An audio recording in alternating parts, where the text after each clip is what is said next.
Hi students, 12th class के physics series अब हम लोग शुरू करने जा रहे हैं। ये पहला वीडियो है। पहले वीडियो में हम फिजिक्स का सबसे आसान चैप्टर और सबसे ज़्यादा अंक वाला चैप्टर पढ़ेंगे आज, जो कि है ये परमाणु तथा नाभिक। ये 8 नंबर का आएगा और इसमें क्या क्या पढ़ना है हम क्रम से बता रहे हैं, उसी प्रकार से हम पढ़ लेंगे। पूरा 8 नंबर इस वीडियो से आपका कंप्लीट होगा। तो देखते हैं क्या क्या है। एल्फा कण प्रकीर्णन प्रयोग, रदरफोर्ड का परमाणु मॉडल, बोर का परमाणु मॉडल, ऊर्जा स्तर, हाइड्रोजन स्पेक्ट्रम। हाइड्रोजन स्पेक्ट्रम में लाइमन, बामर, पश्चन, ब्रैकेट, फुंडी, ये सब सीरीज हैं, बहुत ही आसानी से हम पढ़ने वाले हैं। इसके बाद नाभिक की संरचना एवं आकार, परमाणु द्रव्यमान, समस्थानिक, समभारिक, समन्यूट्रॉनिक, द्रव्यमान ऊर्जा संबंध और द्रव्यमान क्षति बंधन ऊर्जा प्रतिन्यूक्लियन तथा द्रव्यमान संख्या में परिवर्तन, मतलब ये सब कैसे परिवर्तित होगा, कितना होगा, ये देखना है। इसके बाद नाभिकीय विखंडन और नाभिकीय संलयन पढ़ना है। तो इतना ही हमको पढ़ना है, बहुत ही आसान है। तो सबसे पहले हम देखते हैं परमाणु मॉडल क्या है। तो सबसे पहला परमाणु मॉडल हम लोग देख लेते हैं डाल्टन का परमाणु मॉडल। ये 1803 ईस्वी में डाल्टन ने बताया कि प्रत्येक पदार्थ छोटे छोटे कणों से मिलकर बना होता है। ये आप लोग पढ़ चुके होंगे, है ना। छोटे छोटे कणों से मिलकर बना होता है। इसे किसी भी भौतिक या रासायनिक विधि द्वारा अलग नहीं किया जा सकता, विभाजित नहीं किया जा सकता। बस इतनी बात है। क्या? प्रत्येक पदार्थ छोटे छोटे कणों से मिलकर बना है, इसे किसी भौतिक या रासायनिक विधि द्वारा अलग या विभाजित नहीं किया जा सकता। ठीक है।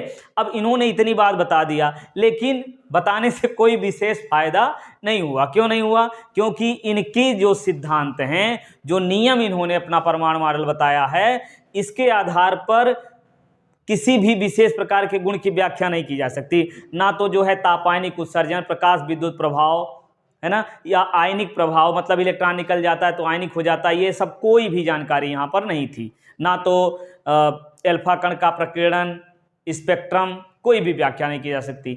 इसके बाद डाल्टन के बाद थॉमसन का परमाणु मॉडल आया। इससे कुछ थोड़ा बहुत जो है व्याख्या की जा सकती है। थॉमसन ने क्या बताया कि प्रत्येक परमाणु जो होता है वो गोलाकार होता है और उदासीन होता है। इसमें धन आवेश चारों तरफ फैला रहता है, इलेक्ट्रॉन बीच बीच में धंसे रहते हैं, और इसको तरबूज मॉडल भी कहते हैं। क्यों कहते हैं? क्योंकि देखिए क्या बताया कि धन आवेश चारों तरफ फैला रहता है, धन आवेश चारों तरफ फैला रहता है और इलेक्ट्रॉन बीच बीच में धंसे रहते हैं। मान लेते हैं ये इलेक्ट्रॉन हो गया, ठीक, इलेक्ट्रॉन बीच बीच में धंसे रहते हैं। इसको तरबूज मॉडल भी कहते हैं। क्यों कहते हैं? क्योंकि देखिए तरबूज भी गोलाकार होता है और इसके गूदे जो है, लाल रंग के जो गूदे होते हैं वो चारों तरफ उसमें फैले होते हैं तरबूज में, है ना, और बीच बीच में इसके बीज जो है वो धंसे रहते हैं, काले काले, है ना। खाते हैं जब तरबूज तो इसमें बीज ना होता तो कुछ ज़्यादा खाने में आनंद आता है ना। तो ये बीज बीच बीच में तरबूज में धंसे रहते हैं। ठीक जैसे थॉमसन का परमाणु मॉडल जिस प्रकार से है, ठीक उसी प्रकार से तरबूज भी होता है, इसलिए इसको तरबूज मॉडल भी कहते हैं। थॉमसन का परमाणु मॉडल समझ में आया क्या? परमाणु गोलाकार होता है, इसमें धन आवेश चारों तरफ फैले रहते हैं, इलेक्ट्रॉन बीच बीच में धंसा रहता है। इतनी बात बताया। इसको तरबूज मॉडल भी कहते हैं। क्यों कहते हैं? क्योंकि धन आवेश जिस प्रकार फैला रहता है, धन आवेश जिस प्रकार फैला होता है, उसी प्रकार तरबूज के गूदे, लाल रंग के गूदे चारों तरफ होते हैं, और इस परमाणु में इलेक्ट्रॉन बीच बीच में धंसे रहते हैं। वैसे इन्होंने बताया कि इसके बीज बीच बीच में धंसे रहते हैं। ये हो गया हमारा थॉमसन का परमाणु मॉडल। अब थॉमसन के परमाणु मॉडल की सफलता कहाँ तक है, या इससे जो है किस गुण की व्याख्या, कौन सी व्याख्या की जा सकती है, ये देख लेते हैं। देखिए इसमें इलेक्ट्रॉन है, सीधी बात, इलेक्ट्रॉन है, ये निकलेगा, इलेक्ट्रॉन निकलेगा। अगर इसमें होगा इलेक्ट्रॉन यानी माइनस चार्ज वाला, तभी तो निकलेगा। तो इसके आधार पर तापायनिक उत्सर्जन की व्याख्या की गई। तापायनिक उत्सर्जन मतलब इलेक्ट्रॉन, इस पर ताप दिया जाता है तो इलेक्ट्रॉन उत्सर्जित हो जाता है, निकल जाता है। ठीक है। और दूसरा प्रकाश विद्युत प्रभाव। प्रकाश विद्युत प्रभाव क्या है? जब प्रकाश इस पर पड़ता है, अधिक ऊर्जा वाला प्रकाश इस पर पड़ता है तो इलेक्ट्रॉन निकलता है, तो प्रकाश विद्युत प्रभाव की व्याख्या हो गई। तीसरी बात आयनिक जो है आयनिक ये होता है, इसकी व्याख्या जो से कोई पदार्थ जो है वो आयनित हो जाता है, तो आयनिकता की व्याख्या की जा सकती है कैसे? इलेक्ट्रॉन निकल गया, ये आयनित हो गया। तो इसकी सहायता से कौन कौन से गुण की व्याख्या हो गई? तापायनिक उत्सर्जन मतलब इलेक्ट्रॉन निकल गया, आयनीकरण मतलब इलेक्ट्रॉन निकल गया तभी तो आयनित हुआ, प्रकाश विद्युत प्रभाव जब इस पर प्रकाश पड़ा तो इलेक्ट्रॉन निकल गया। तो ये 3 गुण की व्याख्या इससे की जा सकती है। और दोष कौन सा है? रेखीय स्पेक्ट्रम की व्याख्या नहीं की जा सकती। रेखीय स्पेक्ट्रम क्या होता है? सतत छाया कह सकते हैं। सतत छाया मतलब जैसे क्रम से रंगों का समूह जो है स्पेक्ट्रम कह सकते हैं। तो उसको पर्दे पर लेंगे तो पर्दे पर छाया ही तो होती है। तो जब बिना प्रकाश के कोई छाया नहीं बन सकती है ना। जैसे ये प्रकाश उधर से आ रहा है, हमने देखिए हाथ लगाया, पीछे छाया बनी है, तो छाया बिना प्रकाश के तो हो नहीं सकती। तो यहाँ छाया इसमें मिल रही थी, यानी रेखीय स्पेक्ट्रम मिल रहा था, तो इसकी व्याख्या इससे नहीं की जा सकती। बात समझ में आई? इसके दोष कौन कौन से हो गए? रेखीय स्पेक्ट्रम की व्याख्या नहीं कर सके, और दूसरा एल्फा कण के प्रकीर्णन की व्याख्या नहीं कर सकते। मतलब इसमें जब एल्फा कण की बमबारी की जाती है तो क्या होता है? एल्फा कण दूर हटता है, विक्षेपित हो जाता है, प्रकीर्णित हो जाता है, फैलने लगता है। इसकी व्याख्या नहीं की जा सकती। तो दोष कौन सा हो गया? एल्फा कणों का प्रकीर्णन, और दूसरा बताइए, एल्फा कणों का प्रकीर्णन पहला हो गया, दूसरा क्या है? रेखीय स्पेक्ट्रम की व्याख्या नहीं की जा सकती। ठीक है, तो चलिए अब देखते हैं रदरफोर्ड का परमाणु मॉडल। रदरफोर्ड ने एल्फा कणों के प्रकीर्णन के आधार पर अपना परमाणु मॉडल प्रस्तुत किया है। 1803 ईस्वी में आया डाल्टन का परमाणु मॉडल, और 1898 में आया थॉमसन का परमाणु मॉडल, और इसके बाद 1911 में आया रदरफोर्ड का परमाणु मॉडल। 1911 में रदरफोर्ड ने थॉमसन के परमाणु मॉडल के दोषों को दूर करने के लिए अपना एक नया परमाणु मॉडल एल्फा कणों के प्रकीर्णन के आधार पर किया। एल्फा कणों का प्रकीर्णन कैसे किया इन्होंने?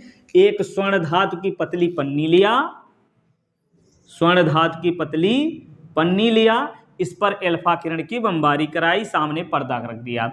तो इसमें क्या हुआ? अधिक से अधिक किरणें जो है आर पार निकल जाती, यहाँ छाया मिली। ठीक है, और ये प्रकीर्णित होकर के दूर हो गया, ऐसे दूर हो गया। अगर दूर हो गया मतलब एल्फा कण क्या होता है? 2 यूनिट धनावेश होता है, 2 इलेक्ट्रॉन के बराबर इस पर एल्फा कण पर धनावेश होता है। तो ये धनावेश दूर हट रहा है, तो इसमें पता चला कि यहाँ धनावेश है। इसी आधार पर इन्होंने किया। तो बहुत कम किरणें होती हैं जो केंद्र से समीप होकर के जा रही हैं, वो किरणें जो है 90 अंश के कोण पर मुड़ जाती हैं। इतना इन्होंने प्रयोग किया। अब इसके आधार पर क्या बताया कि परमाणु का आकार गोलाकार होता है। परमाणु का आकार गोलाकार होता है, जिसमें अधिक से अधिक रिक्त स्थान होता है, इसमें अधिक से अधिक रिक्त स्थान होता है, और इलेक्ट्रॉन इन्हीं रिक्त स्थानों में चक्कर लगाते हैं। पहला पॉइंट समझ में आया? परमाणु में देखिए अधिक से अधिक किरणें आर पार निकल जाती हैं, तभी निकलेंगी जब इसमें रिक्त स्थान होगा। तो बताया कि अधिक से अधिक रिक्त स्थान होते हैं, और परमाणु का आकार गोलाकार होता है, इलेक्ट्रॉन चारों ओर इसी रिक्त स्थान में चक्कर लगाते हैं। ठीक है, दूसरी बात, कुछ किरणें क्या हो जाती? मुड़ जाती हैं, विक्षेपित हो जाती हैं, प्रकीर्णित हो जाती हैं। इससे पता चलता है कि इसमें अंदर धन आवेश है। ये अल्फा धन आवेशित होता है, तभी तो दूर हटेगा। समान आवेश में क्या होता है? प्रतिकर्षण, तो ये दूर हट जाता है। इससे पता चलता है कि अंदर धन आवेश है। और बहुत कम किरणें जो केंद्र से समीप होकर के आ रही थी, वो किरणें क्या हुई? 90 अंश के कोण पर मुड़ जाती हैं। इससे पता चलता है कि धन आवेश केंद्रीय भाग में अति सूक्ष्म स्थान पर है। ठीक, तो ये रदरफोर्ड का परमाणु मॉडल हो गया। एक बार फिर से रिवाइज कर लेते हैं। रदरफोर्ड ने थॉमसन के परमाणु मॉडल के दोषों को दूर करने के लिए अपना एक नया परमाणु मॉडल एल्फा कणों के प्रकीर्णन के आधार पर प्रस्तुत किया, और इन्होंने स्वर्ण धातु की एक पतली पन्नी लिया, जिस पर प्रकाश की किरण को आपतित कराया। अधिक से अधिक किरणें आर पार निकल जाती हैं। इससे पता चलता है इसमें अधिक से अधिक रिक्त स्थान है, और इन्हीं रिक्त स्थानों में इलेक्ट्रॉन चक्कर लगाते हैं, और परमाणु का आकार गोलाकार होता है। ठीक, पहली बात। और दूसरा, कुछ किरण, ये अल्फा किरण क्या होती है? प्रकीर्णित हो जाती, फैलने लगती है ना, मुड़ने, विक्षेपित होने लगती। इससे पता चलता है क्या? कि अंदर धन आवेश दूर करता है, तो विक्षेपित हो जाती है। अंदर धनावेश होता है। दूसरी बात मिल गई, ये विक्षेपित होता है, इससे पता चलता है अंदर धनावेश है। तीसरी बात, जो केंद्र यानी केंद्र के समीप से होकर के किरणें आती हैं वो क्या होती हैं, दूर हट जाती हैं। दूर हटने का मतलब 90 अंश के कोण पर मुड़ जाती है, इससे पता चलता है कि अंदर धन आवेश केंद्रीय भाग में अति सूक्ष्म स्थान पर है।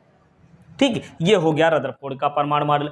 रदरफोर्ड के परमाणु मॉडल में कमियां क्या हैं इसको समझते हैं। अब क्या कमी है कि इलेक्ट्रॉन, देखिए इन्होंने बताया कि गोलाकार होता है, ठीक है। इलेक्ट्रॉन नाभिक के चारों ओर चक्कर लगाता है, मतलब ये केंद्रीय भाग जो होता है इसको इन्होंने नाभिक नाम दिया है। तो केंद्रीय भाग जहां संपूर्ण धनावेश होता है इसको क्या है, नाभिक कहेंगे। तो इलेक्ट्रॉन नाभिक के चारों ओर चक्कर लगाता है, इतनी बात बताया इन्होंने। तो जब इलेक्ट्रॉन चक्कर लगा रहा है, ये ऋण आवेश चक्कर लगा रहा है, अंदर धन आवेश है, तो ये इलेक्ट्रॉन नाभिक के समीप आएगा, पहली बात। और दूसरी, क्यों समीप आएगा, क्योंकि विद्युत आकर्षण बल लगेगा। कूलाम के नियमानुसार क्या होता है कि इन्हीं दो आवेशों, विपरीत आवेशों के बीच क्या होता है, आकर्षण बल लगता है। तो इलेक्ट्रॉन जो होगा, जो चक्कर लगा रहा है, ये बना देते हैं इलेक्ट्रॉन। ये परमाणु का आकार इन्होंने बताया गोलाकार होता है, अंदर धन आवेश होता है, इलेक्ट्रॉन चक्कर लगाता है। तो इलेक्ट्रॉन ऋण आवेशित है, तो ये क्या होगा, इनमें आकर्षण बल लगेगा, ठीक है। तो ये अंदर चला जाना चाहिए, पहली कारण। दूसरा कारण, ये अगर आकर्षण बल लग रहा है तो ये चक्कर क्यों लगा रहा है, ठीक है। विद्युत आकर्षण बल लग रहा है तो इलेक्ट्रॉन जो है नाभिक में चला आना चाहिए, तो अस्थायित्व की व्याख्या नहीं कर सके। रदरफोर्ड परमाणु के स्थायित्व की व्याख्या नहीं कर सकते, मतलब इनके अनुसार परमाणु जैसा होता है वैसा रह नहीं सकता। क्यों नहीं रह सकता, क्योंकि इलेक्ट्रॉन नाभिक में चला जाएगा तो बाहर चक्कर कौन लगाएगा, हैं? इन्होंने बताया ना कि चक्कर लगाता रहता है, तो चक्कर तो तभी लगाएगा जो बाहर रहेगा, जब आकर्षण बल कार्य करेगा। या इलेक्ट्रॉन चक्कर लगा रहा है तो इसकी ऊर्जा में धीरे धीरे कमी आएगी, और जब ऊर्जा में कमी आएगी तो नाभिक के समीप आएगा, नाभिक में चला जाएगा। तो इस प्रकार से अस्थायित्व की व्याख्या नहीं कर सके। दूसरी बात, ये एल्फा कण के प्रकीर्णन की व्याख्या नहीं कर सके। क्या, एल्फा कणों के प्रकीर्णन, ये एल्फा कण ये दूर क्यों हट रहे हैं, इसकी व्याख्या नहीं कर सके। तो कमियां दो हो गई, क्या कि अस्थायित्व की व्याख्या नहीं कर सके, एल्फा कण के प्रकीर्णन की व्याख्या नहीं कर सके, ठीक है। अब इसके बाद हम लोग इंपॉर्टेंट चीज पढ़ते हैं, इससे भी ज्यादा, बोर का परमाणु मॉडल। किसका, नील्स बोर का परमाणु मॉडल। ये क्या है, इन्होंने बताया, देखिए 1911 ईस्वी में रदरफोर्ड ने बताया, फिर 1913 ईस्वी में नील्स बोर ने, ठीक है। नील्स बोर ने क्या बताया, देखो इसको लिखेंगे कैसे शुरुआत में। नील्स बोर का परमाणु मॉडल कहेंगे कि रदरफोर्ड के परमाणु मॉडल के दोषों को दूर करने के लिए नील्स बोर ने क्वांटम सिद्धांत के आधार पर अपना परमाणु मॉडल प्रस्तुत किया। क्या, रदरफोर्ड के परमाणु मॉडल के दोषों को दूर करने के लिए किसने, नील्स बोर ने, किस आधार पर, क्वांटम सिद्धांत के आधार पर परमाणु मॉडल प्रस्तुत किया है, ठीक है। क्या प्रस्तुत किया, क्वांटम सिद्धांत क्या है थोड़ा सा बता दें। प्रकाश जो है ऊर्जा के बंडलों या पैकेटों के रूप में चलता है, जिसे फोटॉन कहते हैं। फोटॉन की ऊर्जा जो होती है वो h होती है। क्या होती है, h। ठीक, इतनी बात यहाँ से जान लीजिए। फिर फोटॉन के बारे में, प्रकाश विद्युत प्रभाव, अगले चैप्टर में हम लोग पढ़ेंगे, अगले वीडियो में। तो ये बात समझ में आई।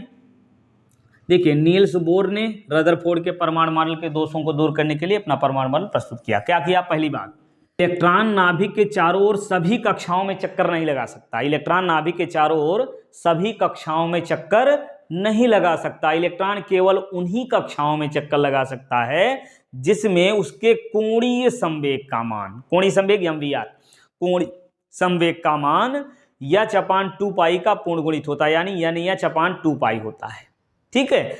तो पहला पॉइंट इस प्रकार से लिख लेंगे। फिर नई लाइंस लिखेंगे कि यदि यम द्रव्यमान का इलेक्ट्रॉन v वेग से r त्रिज्या के पथ पर घूम रहा है तो इसका कोणीय संवेग क्या होगा, mvr। कोणीय संवेग ये कितना होता है, h/2 पाई। देखिए, इसका पूर्ण गुणित होता है। पूर्ण गुणित मतलब एक निश्चित संख्या से गुणा, भिन्न में ना हो, तो ऐसे पूर्ण गुणित होता है। ये आपका हो गया पहला पॉइंट।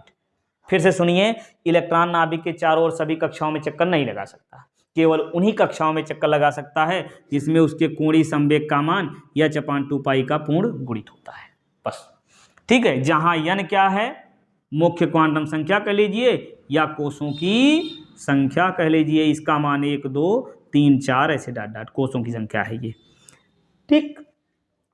और H क्या है? प्लांक नियतांक है, यम द्रव्यमान का हमने बता ही दिया इसमें।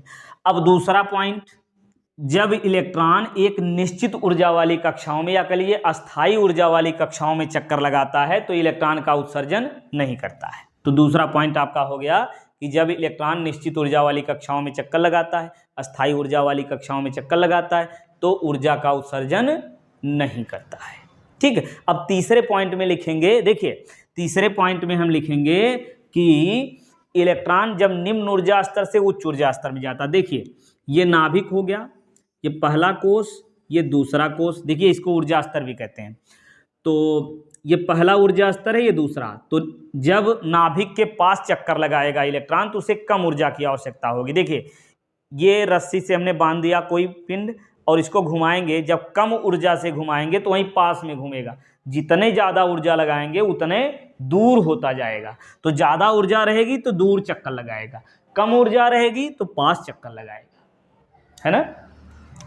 तो इलेक्ट्रॉन जब क्या होता है कि अस्थायी ऊर्जा वाली कक्षाओं में चक्कर लगाता है तो ऊर्जा का उत्सर्जन नहीं करता है। तो बाह्य स्रोत से, देखिए तीसरा पॉइंट आप समझिए कि बाह्य स्रोत से जब ऊर्जा मिलती है यानी अवशोषित करता है तो निम्न ऊर्जा स्तर से उच्च ऊर्जा स्तर में आता है। ये लिख दे रहे हैं, निम्न ऊर्जा स्तर है और ये क्या है? उच्च ऊर्जा स्तर है।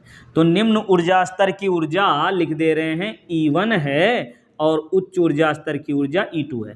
तो जब इलेक्ट्रॉन ऊर्जा अवशोषित करके निम्न ऊर्जा स्तर से उच्च ऊर्जा स्तर में आता है तो उच्च ऊर्जा स्तर में यहाँ 10⁻⁸ सेकंड तक ठहर कर पुनः निम्न ऊर्जा स्तर में पहुँच जाता है। तो जब उच्च ऊर्जा स्तर से निम्न ऊर्जा स्तर में जाता है तो क्या करता है भाई? देखो निम्न में आने के लिए ऊर्जा कम करनी पड़ेगी, ऊर्जा तो ले करके उच्च में आ गया तो कम, जब निम्न में जाएगा तो ऊर्जा कम करेगा, कम करने के लिए ऊर्जा को निकाल देगा यानी उत्सर्जित करेगा। कब उत्सर्जित करेगा? जब उच्च ऊर्जा स्तर से निम्न ऊर्जा स्तर में जाएगा, ठीक है। तो यही जितनी ऊर्जा उत्सर्जित करता है ये ऊर्जा विद्युत चुंबकीय तरंगों के रूप में होती है और प्रकाश हम जानते हैं विद्युत चुंबकीय तरंगों के रूप में चलता है, उसकी ऊर्जा कितनी होती है? h होती है। समझ गए? चलिए तीसरा पॉइंट एक बार फिर से समझते हैं कैसे लिखेंगे हम लोग।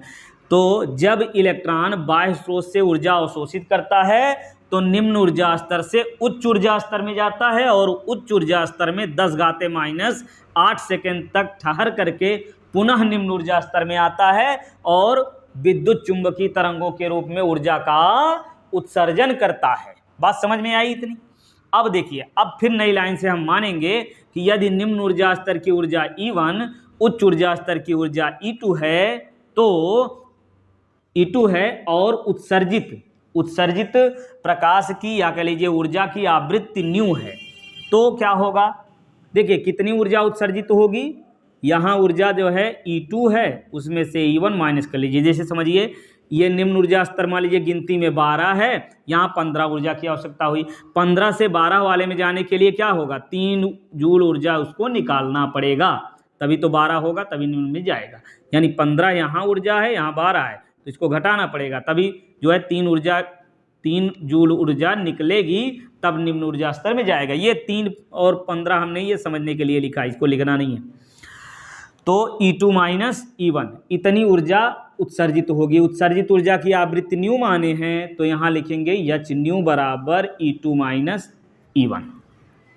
तो यहाँ से न्यू बराबर क्या मिल जाएगा? न्यू इज इक्वल टू यानी आवृत्ति बराबर हो जाएगी E2 माइनस E1 अपान H। ये हमारा हो गया नील्स बोर का परमाणु मॉडल। तो इस प्रकार से इनके आधार पर स्पेक्ट्रम की व्याख्या की जा सकती है। तो नील्स बोर के परमाणु मॉडल के आधार पर रेखीय स्पेक्ट्रम की व्याख्या की जा सकती है। तो ये हो गया हमारा नील्स बोर का परमाणु मॉडल। अब हम लोग न्यूमेरिकल की तरीके से देखिए त्रिज्या ज्ञात करेंगे, फिर वेग ज्ञात करेंगे, फिर ऊर्जा ज्ञात करेंगे। ये 3 चीज ज्ञात करना, फिर हाइड्रोजन स्पेक्ट्रम हो जाएगा। अब समझते हैं एल्फा कणों के प्रकीर्णन और कूलाम के नियम से परमाणु की त्रिज्या ज्ञात करना। एल्फा कण के प्रकीर्णन मतलब वो स्वर्ण धातु की पतली पन्नी पर जो है रदरफोर्ड ने एल्फा कण की बमबारी की थी, उसी के आधार पर हम परमाणु की त्रिज्या यानी स्वर्ण धातु की परमाणु की त्रिज्या ज्ञात करेंगे। तो देखिए मान लेते हैं ये स्वर्ण धातु है, इसका परमाणु क्रमांक मान ले रहे हैं Z है। तो जितना परमाणु क्रमांक होता है उतने इलेक्ट्रॉन उतने प्रोटॉन होते हैं। तो एक इलेक्ट्रॉन पर कितना आवेश होता है 1.6 × 10⁻⁻19। तो इलेक्ट्रॉन पर एक इलेक्ट्रॉन पर जितना आवेश होता है उसी का Z गुना आवेश धन आवेश नाभिक में होगा। क्यों? क्योंकि धन आवेश अंदर होता है और जितने इलेक्ट्रॉन होते हैं उतने प्रोटॉन होते हैं। इलेक्ट्रॉन पर आवेश -1.6 × 10⁻⁻19 कूलाम और प्रोटॉन पर प्लस में 1.6 × 10⁻⁻19 कूलाम का आवेश होता है। अब जितने इलेक्ट्रॉन उतने प्रोटॉन, ये दोनों किसके बराबर होते हैं? परमाणु क्रमांक के बराबर। तो परमाणु क्रमांक जितना है उससे यदि इसमें गुणा कर दें तो टोटल ऋण आवेश मिल जाएगा इसमें, और जितना परमाणु क्रमांक है उसका इसमें गुणा कर दें तो टोटल धन आवेश मिल जाएगा, है कि नहीं? तो यहाँ Ze इलेक्ट्रॉन के बराबर जितना आवेश होता है उसमें Z से गुणा कर दिए तो ये धन आवेश नाभिक वाला मिल गया। अब मान लेते हैं इसकी त्रिज्या R0 है। अब एल्फा कण को अनंत से, एल्फा कण को देखिए ये आवेश हो गया, एल्फा कण को अनंत से परमाणु के नाभिक से R0 दूरी तक ले आने में किया गया कार्य ज्ञात करना है। तो ले आने में किया गया कार्य वही हो जाएगी एल्फा कण की स्थितिज ऊर्जा, एल्फा कण की स्थितिज ऊर्जा। तो यहां से हम लिखेंगे एल्फा कण की क्या? स्थितिज ऊर्जा। एल्फा कण की स्थितिज ऊर्जा ये कितनी होगी? 1/4πε0 Q1 Q2 अपान R। Q1 मतलब यहाँ Z इलेक्ट्रॉन, Q2 मतलब 2 इलेक्ट्रॉन अपान R होता है, यानी R0 दूरी पर ले आए हैं। अनंत से एल्फा कण को R0 दूरी तक ले आने में किया गया कार्य हो गया।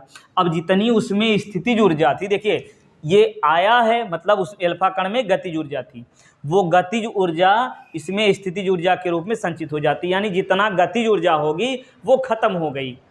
तो कितना ही गतिज ऊर्जा थी इसको हम लिख लेते हैं, लिखेंगे एल्फा कण की गतिज ऊर्जा कितनी होगी? गतिज ऊर्जा, चलिए यहाँ स्थितिज ऊर्जा U लिख देते हैं, गतिज ऊर्जा K बराबर क्या होगा? 12mv²। मतलब यदि m द्रव्यमान का एल्फा कण v वेग से आ रहा है तो गतिज ऊर्जा इतनी हो जाएगी।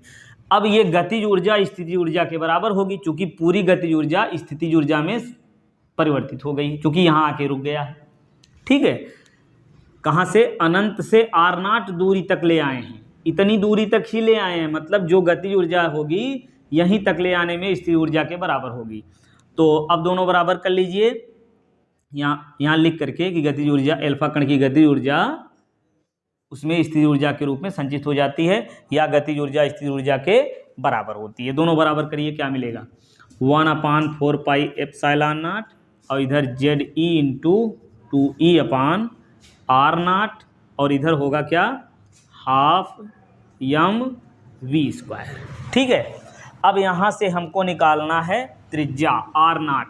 तो ये सब ऊपर लिख देते हैं। देखिए इसका मान कितना होता है? 9 × 10⁻9 और Z अभी देखिए 2 है, 2 भी लिख लीजिए यहाँ, 2 गुणे तो ZE², ठीक है, और बटे R0 है, तो R0 को यहाँ ऊपर कर लीजिए, R0mv²। ये वाला 2 ऊपर हो जाएगा, ये देखिए 2 इधर है, 1 2 ये वाला, ठीक, ये हो गया। अब यहाँ से R0 की वैल्यू कितनी मिल जाएगी? ठीक है, 2 दूना 4 और 9 चौक 36, 36 × 10⁻9 ZE² बटे mv²। ठीक है, ये मिल गया भाई। इसमें Z देखिए, Z का मान कितना रखेंगे, इसको रख करके कैलकुलेशन करना है हमको। तो देखिए Z यानी परमाणु क्रमांक कितना होता है? 79 और इलेक्ट्रॉन पर आवेश 1.6 × 10⁻⁻19 कूलाम, और ये द्रव्यमान यानी एल्फा कण का द्रव्यमान 6.7 × 10⁻27 किलोग्राम, और वेग कितना होता है 2.1 गुणे 10⁻7 मीटर प्रति सेकंड। ये हो गया। अब ये सब मान यहाँ पर रखना है और फिर ये R2 नहीं R0 है। क्या है R0। तो R0 की वैल्यू कितनी मिल जाएगी यहाँ से R0 इज इक्वल टू ये क्या होगा 36 गुणे 10⁹ और Z का मान कितना लिखेंगे 79 और फिर इलेक्ट्रॉन पर आवेश 1.6 गुणे 10⁻⁻19 और इसका स्क्वायर कर लेंगे। ये मिल गया ऊपर। और यम का मान कितना है इसको लिख लीजिए। इसके बाद यम का मान रखिए 6.7 गुणे 10⁻27 ये यम हो गया। फिर वी स्क्वायर वी का मान इतना इसको रखिए 2.1 गुणे 10⁻7 और ये वी स्क्वायर है। ठीक है, इसको जब कैलकुलेट करेंगे पूरा तो मिलेगा 2.5 गुणे 10⁻14 और ये मात्रक क्या होगा इसका मीटर। ये हो गया त्रिज्या, लगभग त्रिज्या इतनी होती है। इसके बाद हम लोग परमाणु के सभी कक्षाओं की त्रिज्या ज्ञात करेंगे। अलग अलग कक्षाओं की त्रिज्या कितनी होगी ये ज्ञात करेंगे। तो देखिए इसके लिए हम मान लेते हैं कि ये परमाणु है, ठीक उसी प्रकार जैसे हमने माना था। ये परमाणु है और इसका नाभिक जो है वो ये होगा। और नाभिक में कितना आवेश होता है अभी हमने बताया, जितना परमाणु क्रमांक होता है उसी में ई से गुणा कर लीजिए, इतना आवेश होता है नाभिक। तो कैसे कहेंगे कि एक परमाणु जिसके नाभिक में Ze इलेक्ट्रॉन है और इसमें R त्रिज्या की कक्षा में कितनी R त्रिज्या की कक्षा में इलेक्ट्रॉन चक्कर लगाता है। R त्रिज्या की कक्षा में इलेक्ट्रॉन चक्कर लगाता है तो इलेक्ट्रॉन पर लगने वाला आकर्षण बल, इलेक्ट्रॉन पर लगने वाला, यहाँ लिखेंगे इलेक्ट्रॉन पर लगने वाला आकर्षण बल कितना होगा। ये Q1 ये Q2 ये दूरी R क्या होगा 4πε0 ZE इंटू E/R²। ये लगने वाला विद्युत बल हो गया, कैपिटल ई कर लीजिए। ये हो गया समीकरण 1। ठीक, अब देखिए इलेक्ट्रॉन चक्कर लगा रहा है तो चक्कर जब लगा रहा है तो इसमें अभिकेंद्र बल की भी आवश्यकता होगी। अभिकेंद्र बल क्या होता है mv²/r। तो यहाँ मान लेंगे कि यदि यम द्रव्यमान का इलेक्ट्रॉन v वेग से r त्रिज्या के पथ पर घूम रहा है तो इसका अभिकेंद्र बल जो है वो F बराबर कितना हो जाएगा mv² कितना r। तो ये मिल गया अभिकेंद्र बल। ठीक है, और अभिकेंद्र बल इसे कहाँ से प्राप्त होता है, अभिकेंद्र बल इसे आकर्षण बल से प्राप्त होता है। तो यहाँ लिखेंगे तो इलेक्ट्रॉन पर लगने वाला अभिकेंद्र बल आकर्षण बल से प्राप्त होता है, इसलिए समीकरण 1 व 2 से ये दोनों मान बराबर कर लीजिए। तो यहाँ से हमको मिल जाएगा mv²/r बराबर क्या होगा 1/4πε0 ZE²/r²। ठीक है, तो यहाँ से एक r भी कैंसिल हो गया है ना। तो अब लिखेंगे v² बराबर, देखिए v² बराबर यहाँ से क्या मिलेगा हमको v² बराबर, यम को भी नीचे ले आइए तो v² बराबर मिल जाएगा ZE² ऊपर मिला है और नीचे 4πε0 r और यम। ठीक, ये मान लेंगे हम लोग समीकरण 3। ये हो गया v²। परंतु नील्स बोर के नियमानुसार, यहाँ लिखेंगे परंतु नील्स बोर के नियमानुसार क्या होता है, कोणीय संवेग h/2π का पूर्ण गुणित होता है और वह पूर्ण गुणित किसका होता है क्वांटम संख्या का, तो यानी h/2π। ठीक है, अब यहाँ से देखिए v मिल गया तो इसको नीचे ले आए क्या, या स्क्वायर करके यहीं मान रख दीजिए, आसान तरीका। v बराबर क्या हो जाएगा यम r नीचे ले आइए यानी h/2π यम r। ठीक है, अब यही मान समीकरण 3 में रख देंगे। ठीक है, v का यह मान यहाँ क्या लिखेंगे, v का यह मान कहाँ रखने पर, समीकरण 3 में रखने पर, तो रख दीजिए। रखने पर तो रखिए क्या मिलेगा, यन स्क्वायर एच स्क्वायर बटे 4 pi square M square R square, सबका स्क्वायर कर दिए है ना, वी यही रखना था तो यन स्क्वायर कर दिया, एच स्क्वायर 2 दूना 4 pi square M square R square हो गया। बराबर में क्या लिखना है, देखिए वी स्क्वायर हो गया बराबर ये क्या जेड ई स्क्वायर बटे क्या है 4 पाई एप्सिलॉन नॉट और आर फिर क्या मिलेगा यम, इतना ही तो है। अब यहां से देखिए कुछ कट रहा है, कुछ भी कटता नहीं दिख रहा, ये यम से यम कट जाएगा, एक आर कैंसिल हो जाएगा, एक यम कटेगा एक आर है कि नहीं, एक यम एक आर, यहां से स्क्वायर खत्म हो गया यम आर मिल गया, ठीक है। और ये पाई से एक ठो पाई कट गया, ठीक।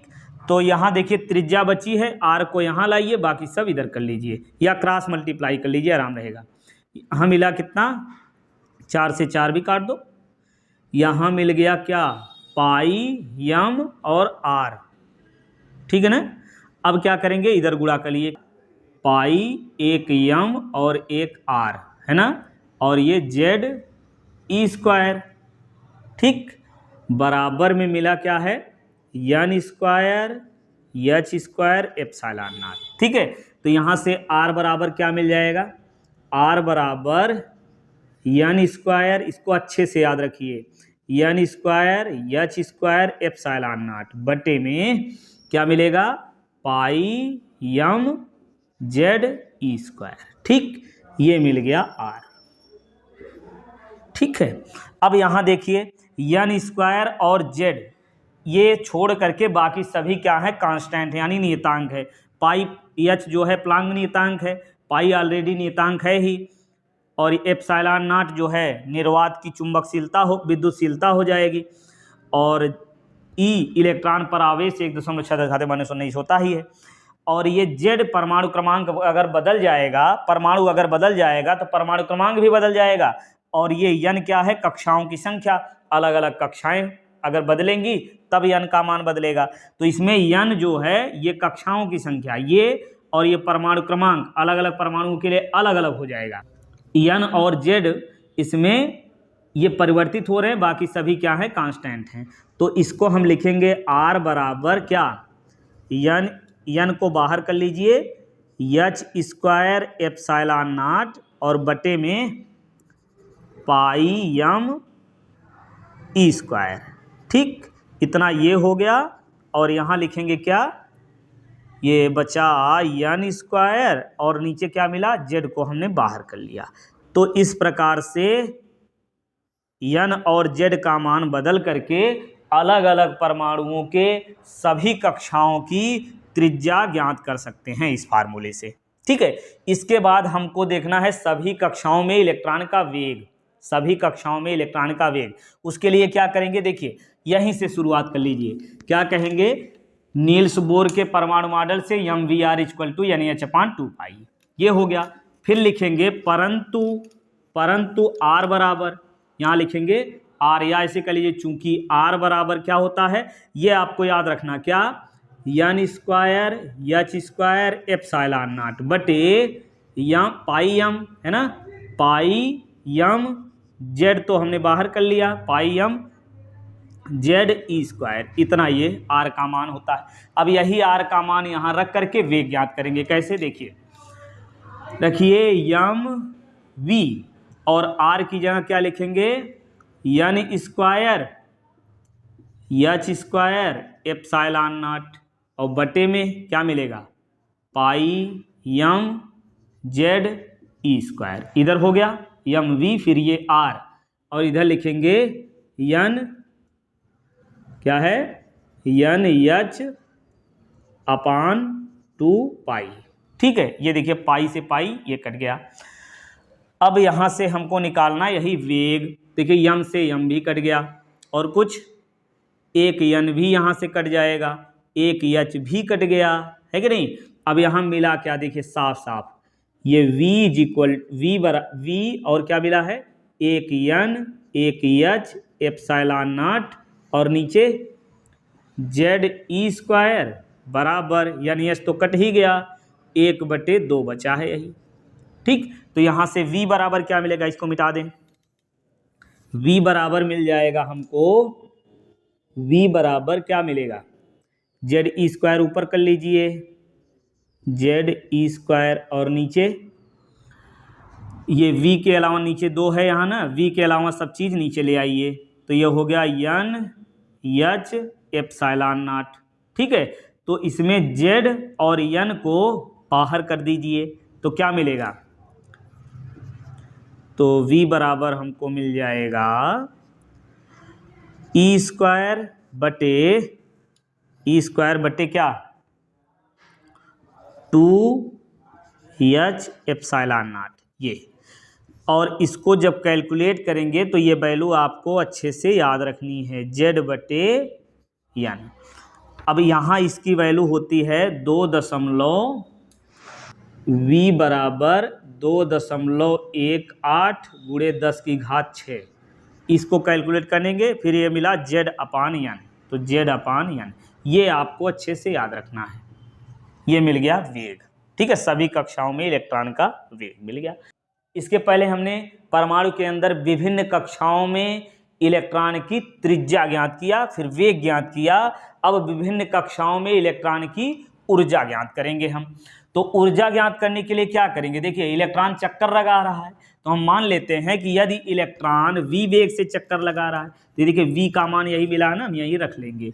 तो इलेक्ट्रॉन यदि v वेग से चक्कर लगा रहा है तो इलेक्ट्रॉन की गतिज ऊर्जा कितनी हो जाएगी, इलेक्ट्रॉन की गतिज ऊर्जा, ये जो इलेक्ट्रॉन चक्कर लगा रहा है, यदि m द्रव्यमान का इलेक्ट्रॉन v वेग से r त्रिज्या के पथ पर घूम रहा है तो इसकी गतिज ऊर्जा कितनी हो जाएगी, गतिज ऊर्जा, चलिए लिख देते हैं ऐसे ही, गतिज ऊर्जा बराबर क्या होगा, 12mv²। अब चूंकि v का मान ये होता है, अभी हमने निकाला, चूंकि v बराबर ZE² बटे 2NH एप्सिलॉन नॉट।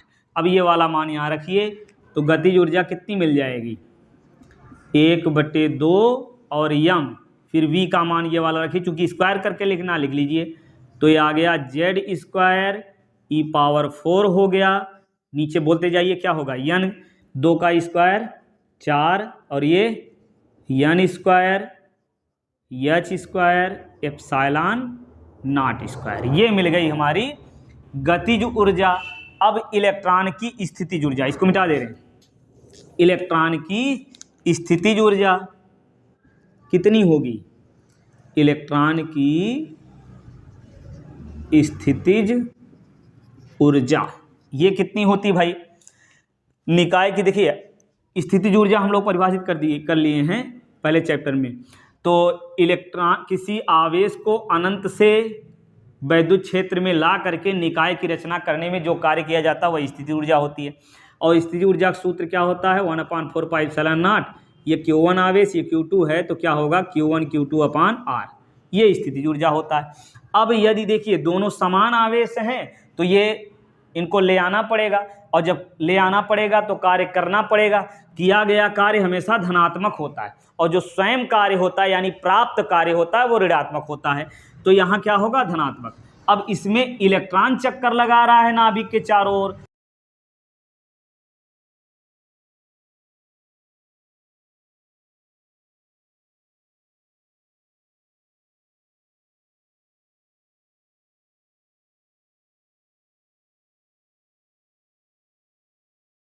तो इलेक्ट्रॉन की जो स्थितिज ऊर्जा होगी ये क्या होगी, ऋणात्मक होगी। क्यों, क्योंकि ये धन आवेश है, ये ऋण आवेश है, तो इनमें क्या होगा, ये स्वयं आएगा, इलेक्ट्रॉन इसके समीप स्वयं आएगा, और जब स्वयं आएगा तो प्राप्त कार्य होगा, इसलिए स्थितिज ऊर्जा ऋणात्मक लिखेंगे। तो कितना लिखेंगे, -1/4πε0 Q1 Q2/R² होता है। तो Q1 की जगह क्या लिखेंगे, ZE, और Q2 की जगह क्या लिखेंगे, E और बटे R², वही दूरी।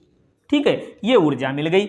अब कुल ऊर्जा बराबर गतिज ऊर्जा प्लस स्थितिज ऊर्जा। तो ये कुल ऊर्जा मान लेते हैं En है, यानी 9वीं कक्षा की ऊर्जा En है, और ये यानवें कक्षा की गतिज ऊर्जा कितनी मिल गई है? 1/2, या पूरा ऐसे लिखिए 1/2 क्या, यम जेड स्क्वायर e⁴ बटे, ये 4 दूना 8 कर लीजिए, 8 एन स्क्वायर और H square epsilon naught square, ये गतिज ऊर्जा, और फिर प्लस स्थितिज ऊर्जा। अब ये माइनस में है तो माइनस में लिखिए, 1/4 पाई एप्सिलॉन नॉट, और ये 1 क्या, पूरा ऐसे लिख लीजिए, जेड ई स्क्वायर बटे क्या मिलेगा, ये मिल गया नीचे आर स्क्वायर, ये क्या है, आर स्क्वायर। अब यहाँ आर का मान भी रख लीजिए, त्रिज्या आर की वैल्यू अभी हमने बताया था, क्या मिला था, n square H square epsilon naught बटे pi m z e square. ठीक, ये मिल गया, चूंकि त्रिज्या, अब यहीं रख दीजिए, क्या मिलेगा, ये ऐसे करते रहे। अब यहाँ से रखिए En, यानी यानवीं कक्षा की ऊर्जा जो है वो कितनी हो जाएगी,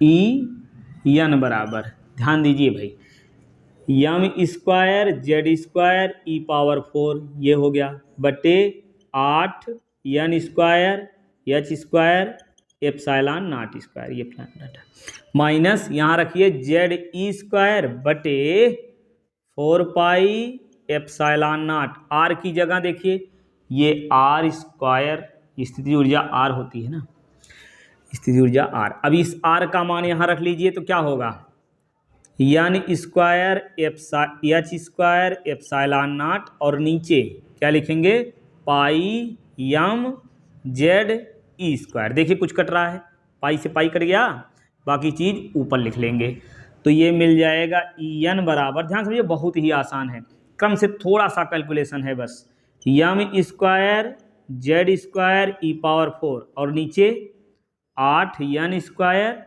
H square epsilon naught, minus ये एम जेड ई स्क्वायर ऊपर का, ये एम मिला, ये स्क्वायर, स्क्वायर नहीं होगा यहाँ पे, देखिए एम है ना, ये स्क्वायर गलती से हो गया, चलिए, तो एम ऊपर हो गया, एम ये जेड है, एक जेड ये वाला, तो कितना मिल गया, जेड स्क्वायर, एम ऊपर कर लिया, Z Z square, E square है, और एक और e⁴, ये समझ में आया, नहीं आया तो ऐसे देख लीजिए, जेड ई स्क्वायर बटे 4, अब ये कट गया है, और क्या मिलेगा, एप्सिलॉन नॉट 2 बार है, स्क्वायर कर लीजिए, ये एन स्क्वायर और एच स्क्वायर, ठीक है, इसको हमने ऐसे लिख लिया, ये एम जेड ई स्क्वायर ऊपर हो जाएगा, एम जेड ई स्क्वायर ऊपर हो गया, आया, एक लाइन एक्स्ट्रा हो जाएगा। अब En बराबर एम जेड स्क्वायर e⁴ बटे 8 n square H square epsilon naught square, ठीक, माइनस ये देखिए क्या मिलेगा, यम पहले लिखें, पहले लिख लीजिए, ये यम जेड जेड 2 बार Z square E square e⁴, देखिए जो चीज़ यहाँ है वही यहाँ भी है, कुछ एक्स्ट्रा है नहीं है। तो अब नीचे क्या मिलेगा, ये मिल गया 4 एप्सिलॉन नॉट, ये क्रम से लिख लीजिए ठीक लगेगा, क्या है एन स्क्वायर और H square epsilon naught square, ठीक, सब सेम मिल गया। अब इसमें क्या करेंगे, En बराबर, तो इसको लिखें कहाँ, अब कुछ ज़्यादा है, चलिए यहाँ लिख देते हैं, En बराबर क्या होगा, En बराबर देखिए ये सब कॉमन लेंगे तो यहाँ बचेगा क्या, 1/8 और इधर 1/4 यहाँ पे है, तो 1/4 पूरा कॉमन ले लीजिए, तो क्या बचेगा यहाँ 1/2 बचा, ठीक है 1/2 बचा, और इधर पूरा ये कॉमन हो गया, -1 बचेगा, सही है, कॉमन लीजिए, क्या मिला, एम जेड स्क्वायर e⁴ बटे 4 n square H square epsilon naught square, हो गया ये, ठीक है, 1/4 इतना हमने कॉमन लिया, तो देखिए 4 में 4 जब कॉमन लेंगे, 4 से इसमें भाग दीजिए 8 से, तो 2 बचेगा। अब 1/2 में से मतलब 1 को घटाइए तो क्या मिलेगा, -1/2, तो En बराबर हमारा आ जाएगा -m जेड स्क्वायर ई पावर 4 अपान, ये देखिए ये कितना मिलेगा, -1/2 मिलेगा यहाँ से ना, -1/2 ही 4, 8 कर लीजिए, 8 n square H square epsilon naught square. अब यहाँ से देखेंगे हम लोग, ये जेड स्क्वायर और एम स्क्वायर को छोड़ देंगे तो बाकी सब कांस्टेंट है, तो उस ये बहुत इंपॉर्टेंट है, ये जो है अच्छे से आपको याद रखना है। तो En बराबर यहाँ से मिलेगा, ऊपर लिख दें, En बराबर होगा कितना, माइनस, अभी एक बार लिख ही देते हैं, यम ई पावर 4 और नीचे क्या है 8, एन स्क्वायर को छोड़ देना है, बाहर लिखेंगे एप्सिलॉन नॉट स्क्वायर। तो ये क्या मिला, इधर z square upon n square, और ये कैलकुलेट जब करते हैं वैल्यू तो ये आता है -13.6 इलेक्ट्रॉन वोल्ट, इतना z square n square electron volt. ये हो गई 9वीं कक्षा की ऊर्जा। ठीक, ये हो गया। अब इसके बाद हम समझेंगे हाइड्रोजन स्पेक्ट्रम। अब हम लोग समझ लेते हैं हाइड्रोजन स्पेक्ट्रम के बारे में। तो हाइड्रोजन स्पेक्ट्रम कैसे बनता है ये समझिए, कि जब इलेक्ट्रॉन निम्न ऊर्जा स्तर से उच्च ऊर्जा स्तर में जाता है तो ऊर्जा का अवशोषण करता है, और उच्च ऊर्जा स्तर से निम्न ऊर्जा स्तर में जाता है तो उत्सर्जन करता है। तो इसी उत्सर्जन के फलस्वरूप स्पेक्ट्रम प्राप्त होता है, यानी छाया प्राप्त होती, सतत छाया प्राप्त होती है। ठीक है, तो हाइड्रोजन स्पेक्ट्रम इस प्रकार से बनता है। अब समझेंगे हम कि जब इलेक्ट्रॉन निम्न ऊर्जा स्तर में रहता है तो इसको हम बोलते हैं ग्राउंड स्टेट, यानी मूल अवस्था। ठीक है, और जब उच्च ऊर्जा स्तर में जाता है तो इसको बोलते हैं एक्साइटेड स्टेट, यानी उत्तेजित अवस्था। तो निम्न ऊर्जा स्तर से उच्च ऊर्जा स्तर में जाता है, तो निम्न ऊर्जा स्तर की ऊर्जा यदि मान लेते हैं E1 है और उच्च ऊर्जा स्तर की ऊर्जा E2 है, तो उत्सर्जित ऊर्जा कितनी हो जाएगी, एच न्यू बराबर E2 माइनस E1 हो जाएगी। अब एच न्यू बराबर E2 माइनस E1, E2 मतलब उच्च ऊर्जा स्तर यानी एक्साइटेड स्टेट की ऊर्जा, E1 मतलब निम्न ऊर्जा स्तर यानी ग्राउंड स्टेट की ऊर्जा। तो ऊर्जा जो होगी वो कितना होगी, E2 बराबर हम लिखेंगे यहाँ क्या होता है, En बराबर, पहले समझ लीजिए, En बराबर यानी 9वीं कक्षा की ऊर्जा यम जेड स्क्वायर ई पावर 4, और नीचे क्या होता है 8 n square H square epsilon naught square. ये होती है 9वीं कक्षा की ऊर्जा।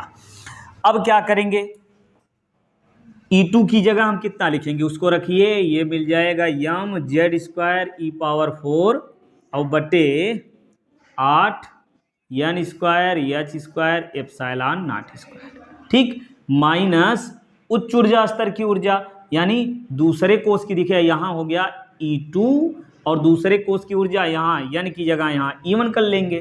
ठीक है, इसको मिटा दे रहे हैं, तो E2 की जगह हो जाएगा यम Z2 जेड स्क्वायर ई पावर 4 और नीचे 8 N1 स्क्वायर, है ना, निम्न ऊर्जा स्तर की ऊर्जा, निम्न ऊर्जा स्तर क्या है N1, H square epsilon naught square. ये मिल गया हमारा एच न्यू बराबर।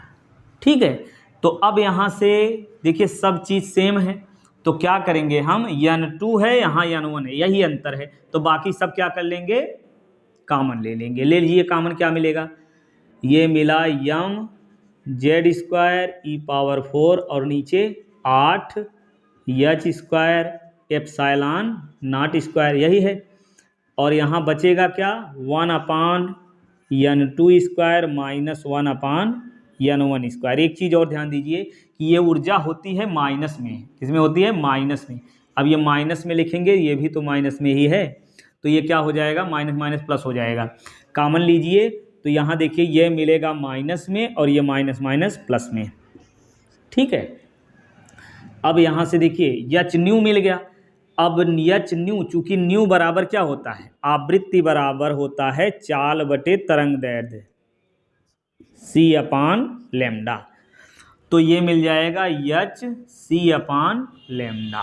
तो यहाँ एच सी को नीचे कर लेंगे तो इसकी सहायता से हमको मिलेगा नियतांक, जिसको बोलते हैं रिडबर्ग नियतांक। कैसे करेंगे, 1/λ is equal to M Z square E power 4 और ये नीचे 8। देखिए एच नीचे आएगा, एच स्क्वायर पहले से है, एक एच और आया तो क्या हो गया एच क्यूब, और ये सी भी आएगा नीचे एप्सिलॉन नॉट स्क्वायर और ये सी।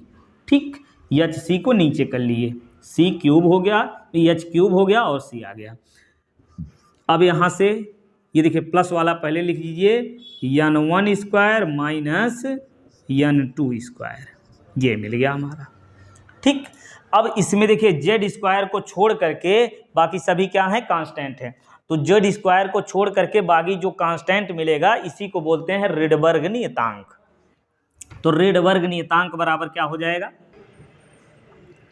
यम जेड को छोड़ देना है, यम ई पावर 4 और नीचे 8 H cube epsilon naught square C. ठीक, ये क्या है एक नियतांक है जिसको रिडबर्ग नियतांक कहते हैं, ये आर बराबर इतना आएगा। और इसमें देखिए यम नियतांक है और इसका मान कितना होता है, चलिए इसको भी ले लेते हैं। इलेक्ट्रॉन का द्रव्यमान है, इलेक्ट्रॉन द्रव्यमान कितना होता है 9.1 × 10 - 31 किलोग्राम, और इलेक्ट्रॉन पर आवेश 1.6 × 10 - 19 कूलाम। चलिए मात्रक सहित लिखते हैं। और एच प्लांक नियतांक है, ये होता 6.6 × 10 - 34 जूल इंटू सेकेंड। अब यहाँ से हो जाएगा एप्सिलॉन नॉट बराबर कितना होता है 8.85 × 10 - 12, ये होता है मात्रक कूलाम स्क्वायर प्रति न्यूटन मीटर स्क्वायर। और इसके बाद बचा है सी, यानी प्रकाश की चाल होती है 3 × 10 मीटर प्रति सेकेंड। अब ये सब मान जब यहाँ रखेंगे हम लोग तो ये कांस्टेंट मिलेगा, इसको रख करके हल करेंगे। इसको याद रखना आपको 1.09 × 10 - 7 मीटर इनवर्स। ठीक है, अब ये देखिए तरंग दैर्ध्य यहाँ से कितना आएगा, उत्सर्जित प्रकाश की तरंग दैर्ध्य कितनी होगी, यहाँ से देखिए इतना जेड स्क्वायर छोड़ करके अभी हमने बताया ये आर है रिडबर्ग नियतांक, तो यहाँ जब रखेंगे जेड को छोड़कर तो ये क्या मिलेगा तरंग दैर्ध्य हमको क्या प्राप्त होगी। इसके बाद नीचे लिखेंगे उत्सर्जित प्रकाश की तरंग दैर्ध्य, या कह लीजिए उत्सर्जित ऊर्जा की तरंग दैर्ध्य कितनी होगी 1/λ। इसको बहुत अच्छे से याद रखना आपको, 1/λ इज इक्वल टू क्या होगा, देखिए जेड स्क्वायर और ये बचा बाकी सब आर जेड स्क्वायर, आगे बताइए क्या होगा 1/n1 square minus 1/n2 square. बस ये चीज़ आपको याद रखना है। इसी के आधार पर हम लोग स्पेक्ट्रम देखेंगे, सभी श्रेणियाँ, इसको मिटा के फिर अच्छे समझते हैं। हाइड्रोजन स्पेक्ट्रम में क्या होता है इसको पहले समझ लेते हैं। ये देखिए बहुत प्रकार से ये पूछता है, बहुत ही इंपॉर्टेंट है। देखिए हम बता दे रहे हैं, ये कहा जा रहा है जैसे इस प्रकार से पूछेगा, हाइड्रोजन परमाणु के ऊर्जा स्तर आरेख खींचिए, विभिन्न संक्रमणों को प्रदर्शित कीजिए, लाइमन श्रेणी बामन श्रेणी बताइए, कौन सी तरंग दैर्ध्य अधिक होती है, कौन कम होती है, कितनी होती है। ठीक है, इस प्रकार से प्रश्न पूछता है बहुत प्रकार से। तो चलिए अब समझ लेते हैं पहले हाइड्रोजन स्पेक्ट्रम बनता कैसे है। जब इलेक्ट्रॉन ऊर्जा अवशोषित करता है तो निम्न ऊर्जा स्तर से उच्च ऊर्जा स्तर में जाता है और उच्च ऊर्जा स्तर में 10⁻⁸ सेकंड तक ठहर करके फिर निम्न ऊर्जा स्तर में आता है। और जब निम्न ऊर्जा स्तर में आता है तो क्या करता है, ऊर्जा का उत्सर्जन करता है और इसी उत्सर्जित ऊर्जा से स्पेक्ट्रम बनता है। स्पेक्ट्रम मतलब छाया, बिना ऊर्जा के थोड़ी ना बनेगी। यहाँ लाइट ना होती तो पीछे छाया बनती नहीं बनती। तो इस प्रकार से जब इलेक्ट्रॉन उच्च ऊर्जा स्तर से निम्न ऊर्जा स्तर में आएगा तो कुछ ऊर्जा निकालेगा, उत्सर्जित करेगा, उसी ऊर्जा से स्पेक्ट्रम बनता है। तो स्पेक्ट्रम हाइड्रोजन के लिए ये 5 प्रकार के स्पेक्ट्रम 5 लोगों ने बनाया है, मतलब देखा है। तो सबसे पहले लाइमन ने देखा तो इसको लाइमन श्रेणी कहते हैं। दूसरा बामर ने देखा, इसको बामर श्रेणी कहेंगे। तीसरा पास्चन ने देखा, इसको पास्चन श्रेणी कहेंगे। और चौथा ब्रैकेट ने देखा, फिर फुंड। ठीक है, तो ये 5 श्रेणियों को आप रिदम में कहेंगे तो याद रहेगा। कैसे, लाइमन बामर पास्चन ब्रैकेट फुंड। कहिए, लाइमन बामर पास्चन ब्रैकेट फुंड। ठीक है, फिर से एक बार बोलिए, लाइमन बामर पास्चन ब्रैकेट और फुंड। ठीक है, तो अब पहले देख लेते हैं लाइमन श्रेणी क्या होता है। लाइमन श्रेणी जब इलेक्ट्रॉन किसी भी उच्च ऊर्जा स्तर, देखिए ये प्रथम निम्न ऊर्जा स्तर, ये प्रथम पहला कोष है तो इसको जो है निम्न ऊर्जा स्तर कहेंगे। क्या कहेंगे? निम्न ऊर्जा स्तर।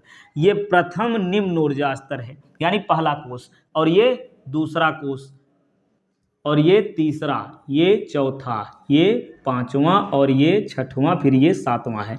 तो जब इलेक्ट्रॉन किसी भी उच्च ऊर्जा स्तर, देखिए किसी भी उच्च ऊर्जा स्तर से निम्न ऊर्जा स्तर में आता है, देखिए किसी भी उच्च ऊर्जा स्तर से ये निम्न ऊर्जा स्तर में आया, ये किसी भी, जैसे दूसरे कोष से पहले कोष में आया, तीसरे कोष से पहले में आया, चौथे कोष से पहले में आया, पांचवें कोष से पहले में आया, और छठवें से पहले में आया, फिर सातवें से पहले में आया। तो जब किसी भी उच्च ऊर्जा स्तर से प्रथम निम्न ऊर्जा स्तर में इलेक्ट्रॉन आता है तो जो ऊर्जा का उत्सर्जन करता है उससे जो श्रेणी प्राप्त होती है उसको लाइमन श्रेणी कहते हैं।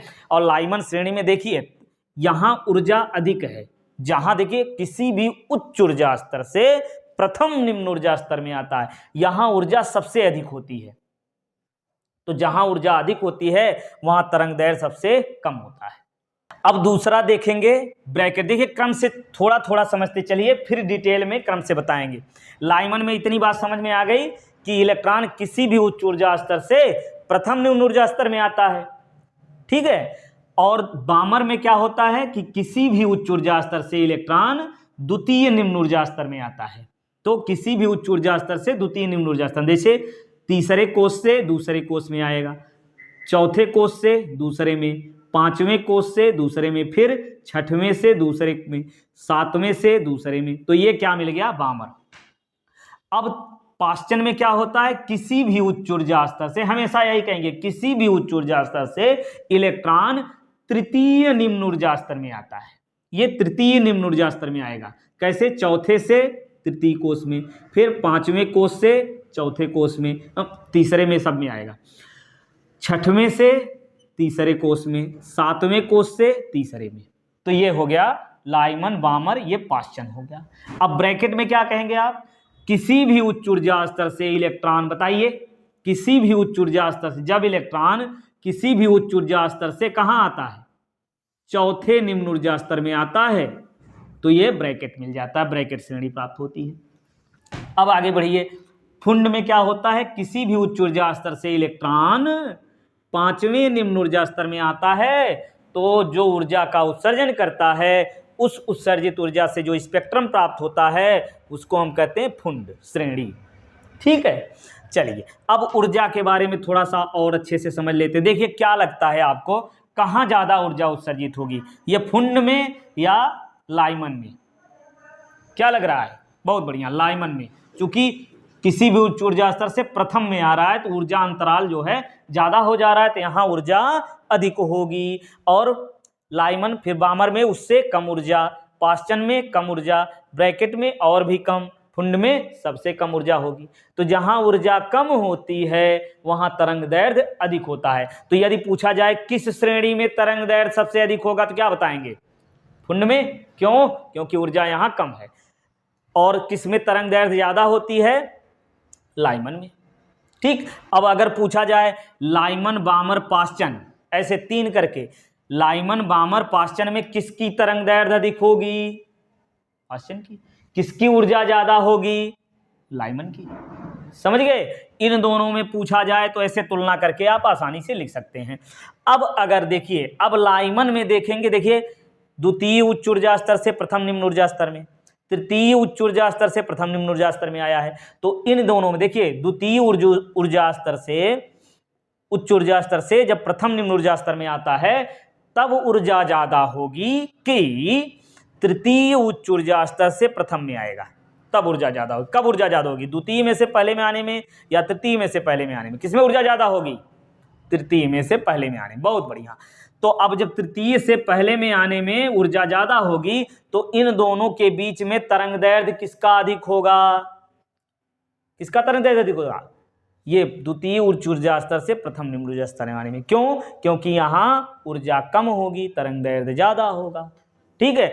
तो लाइमन श्रेणी में देखिए, लाइमन श्रेणी में किस ऊर्जा अंतराल में तरंग दैर्ध्य अधिक होता है ये पूछता है। तो तरंग दैर्ध्य किस में अधिक होगा? जब द्वितीय उच्च ऊर्जा स्तर से इलेक्ट्रॉन प्रथम निम्न ऊर्जा स्तर में आएगा तो क्या होगा?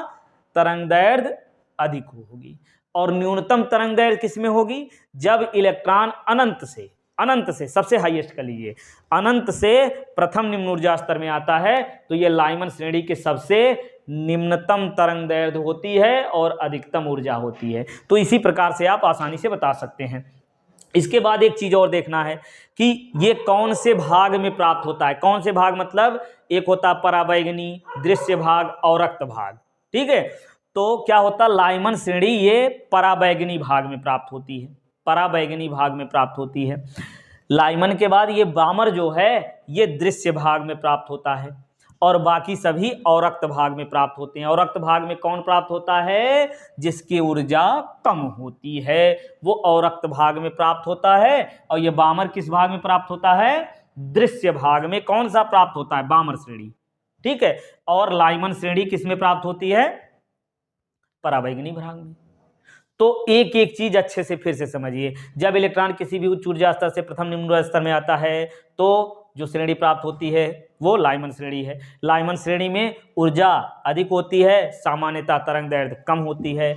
जब सबसे कम तरंग दैर्ध्य किसकी होती है? जब इलेक्ट्रॉन अनंत से प्रथम निम्न ऊर्जा स्तर में आता है। सबसे कम तरंग दैर्ध्य कौन सी सबसे अधिक तरंग दैर्ध्य कौन होती है? जब इलेक्ट्रॉन द्वितीय उच्च ऊर्जा स्तर से प्रथम निम्न ऊर्जा स्तर में आता है। ये तरंग दैर्ध्य ज्यादा होती है, अनंत वाली तरंग दैर्ध्य कम होती है और ये पराबैंगनी भाग में प्राप्त होता है। इसी प्रकार से बामर में बताएंगे, जब इलेक्ट्रॉन किसी भी उच्च ऊर्जा स्तर से द्वितीय निम्न ऊर्जा स्तर में आता है तो ऊर्जा के उत्सर्जन से जो श्रेणी प्राप्त होती है वो बामर श्रेणी होती है ना। और बामर श्रेणी ये दृश्य भाग में प्राप्त होती है, दृश्य भाग में प्राप्त होती है। और इसमें तरंग दैर्ध्य किसकी सबसे अधिक होती है? ये जब इलेक्ट्रॉन तृतीय निम्न ऊर्जा स्तर से प्रथम निम्न ऊर्जा स्तर में आता है तो इसकी ऊर्जा अंतराल कम होता है या उत्सर्जित ऊर्जा कम होती है, तरंग दैर्ध्य अधिक होती है। और जब इलेक्ट्रॉन अनंत से द्वितीय निम्न ऊर्जा स्तर में आता है तो इसकी ऊर्जा अधिक होती है और तरंग दैर्ध्य कम होती है। ठीक इसी प्रकार सबकी व्याख्या कर सकते हैं। जैसे क्वेश्चन में क्या बताएंगे? किसी भी उच्च ऊर्जा स्तर से इलेक्ट्रॉन तृतीय निम्न ऊर्जा स्तर में आता है, ये अवरक्त भाग में प्राप्त होता है ना। याद हो गया ना, इसलिए जल्दी जल्दी बोल रहे हैं। यह अवरक्त भाग में प्राप्त होता है और इसकी तरंग दैर्ध्य किसमें ज्यादा होगी? जब इलेक्ट्रॉन, बताइए, जब इलेक्ट्रॉन तृतीय चतुर्थ उच्च ऊर्जा स्तर से तृतीय निम्न ऊर्जा स्तर में आएगा तो इसका ऊर्जा अंतराल कम होगा और तरंग दैर्ध्य ज्यादा होगा। और किसमें तरंग दैर्ध्य कम होगा? जब इलेक्ट्रॉन अनंत से तृतीय निम्न ऊर्जा स्तर में आएगा तो क्या होगा? ऊर्जा इस श्रेणी में सबसे ज्यादा होगी और यहाँ तरंग दैर्ध्य कम होगा और ये अवरक्त भाग में प्राप्त होता है। इसको किसने देखा था? पास्चन ने। अब ब्रैकेट क्या कहेंगे? किसी भी उच्च ऊर्जा स्तर से इलेक्ट्रॉन चतुर्थ निम्न ऊर्जा स्तर में आता है तो ऊर्जा के उत्सर्जन के फलस्वरूप जो स्पेक्ट्रम प्राप्त होता है, जो श्रेणी प्राप्त होती है, उसको कहते हैं ब्रैकेट श्रेणी। और ब्रैकेट श्रेणी में किसकी तरंग दैर्ध्य सबसे अधिक होती है? जब इलेक्ट्रॉन पांचवें उच्च ऊर्जा स्तर से चौथे निम्न ऊर्जा स्तर में आता है तो यहाँ ऊर्जा अंतराल कम होता है, तरंग दैर्ध्य अधिक होता है। और जब इलेक्ट्रॉन अनंत से किसी भी चौथे निम्न ऊर्जा स्तर में आता है तो इसकी ऊर्जा ज्यादा होती है। इस श्रेणी में इसकी ऊर्जा ज्यादा होती है और तरंग दैर्ध्य कम होता है। वैसे फुंड में भी बता लीजिए कि किसी भी उच्च ऊर्जा स्तर से पांचवें निम्न ऊर्जा स्तर में इलेक्ट्रॉन आता है तो ऊर्जा का उत्सर्जन करता है। उत्सर्जन से जो स्पेक्ट्रम प्राप्त होता है वो श्रेणी जो प्राप्त होती है उसे फुंड श्रेणी कहते हैं। आ गया समझ में? तो देखिए न्यूमेरिकल, हम देखिए तरंग दैर्ध्य कितना होता है, कैसे होता है, इसको जो है न्यूमेरिकल वाले पार्ट में हम लोग कंफर्म करेंगे। ठीक है, तो ये हो गया हमारा इस हाइड्रोजन स्पेक्ट्रम और विभिन्न प्रकार से इसमें प्रश्न पूछे जाते हैं। इसको अच्छे से तैयार करके जाइए।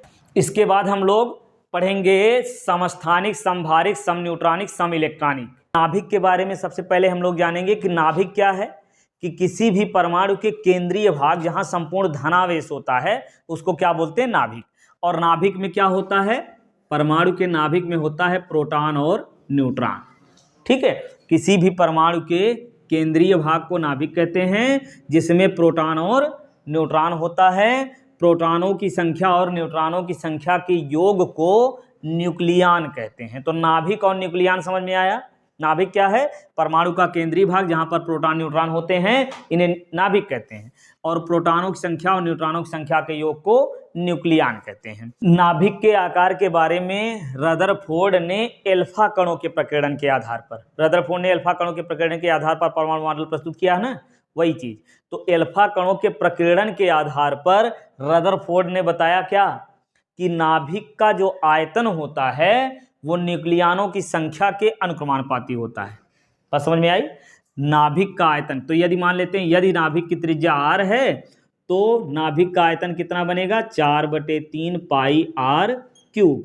ये न्यूक्लियनों की संख्या यानी प्रोटॉनों और न्यूट्रॉनों की संख्या का योग।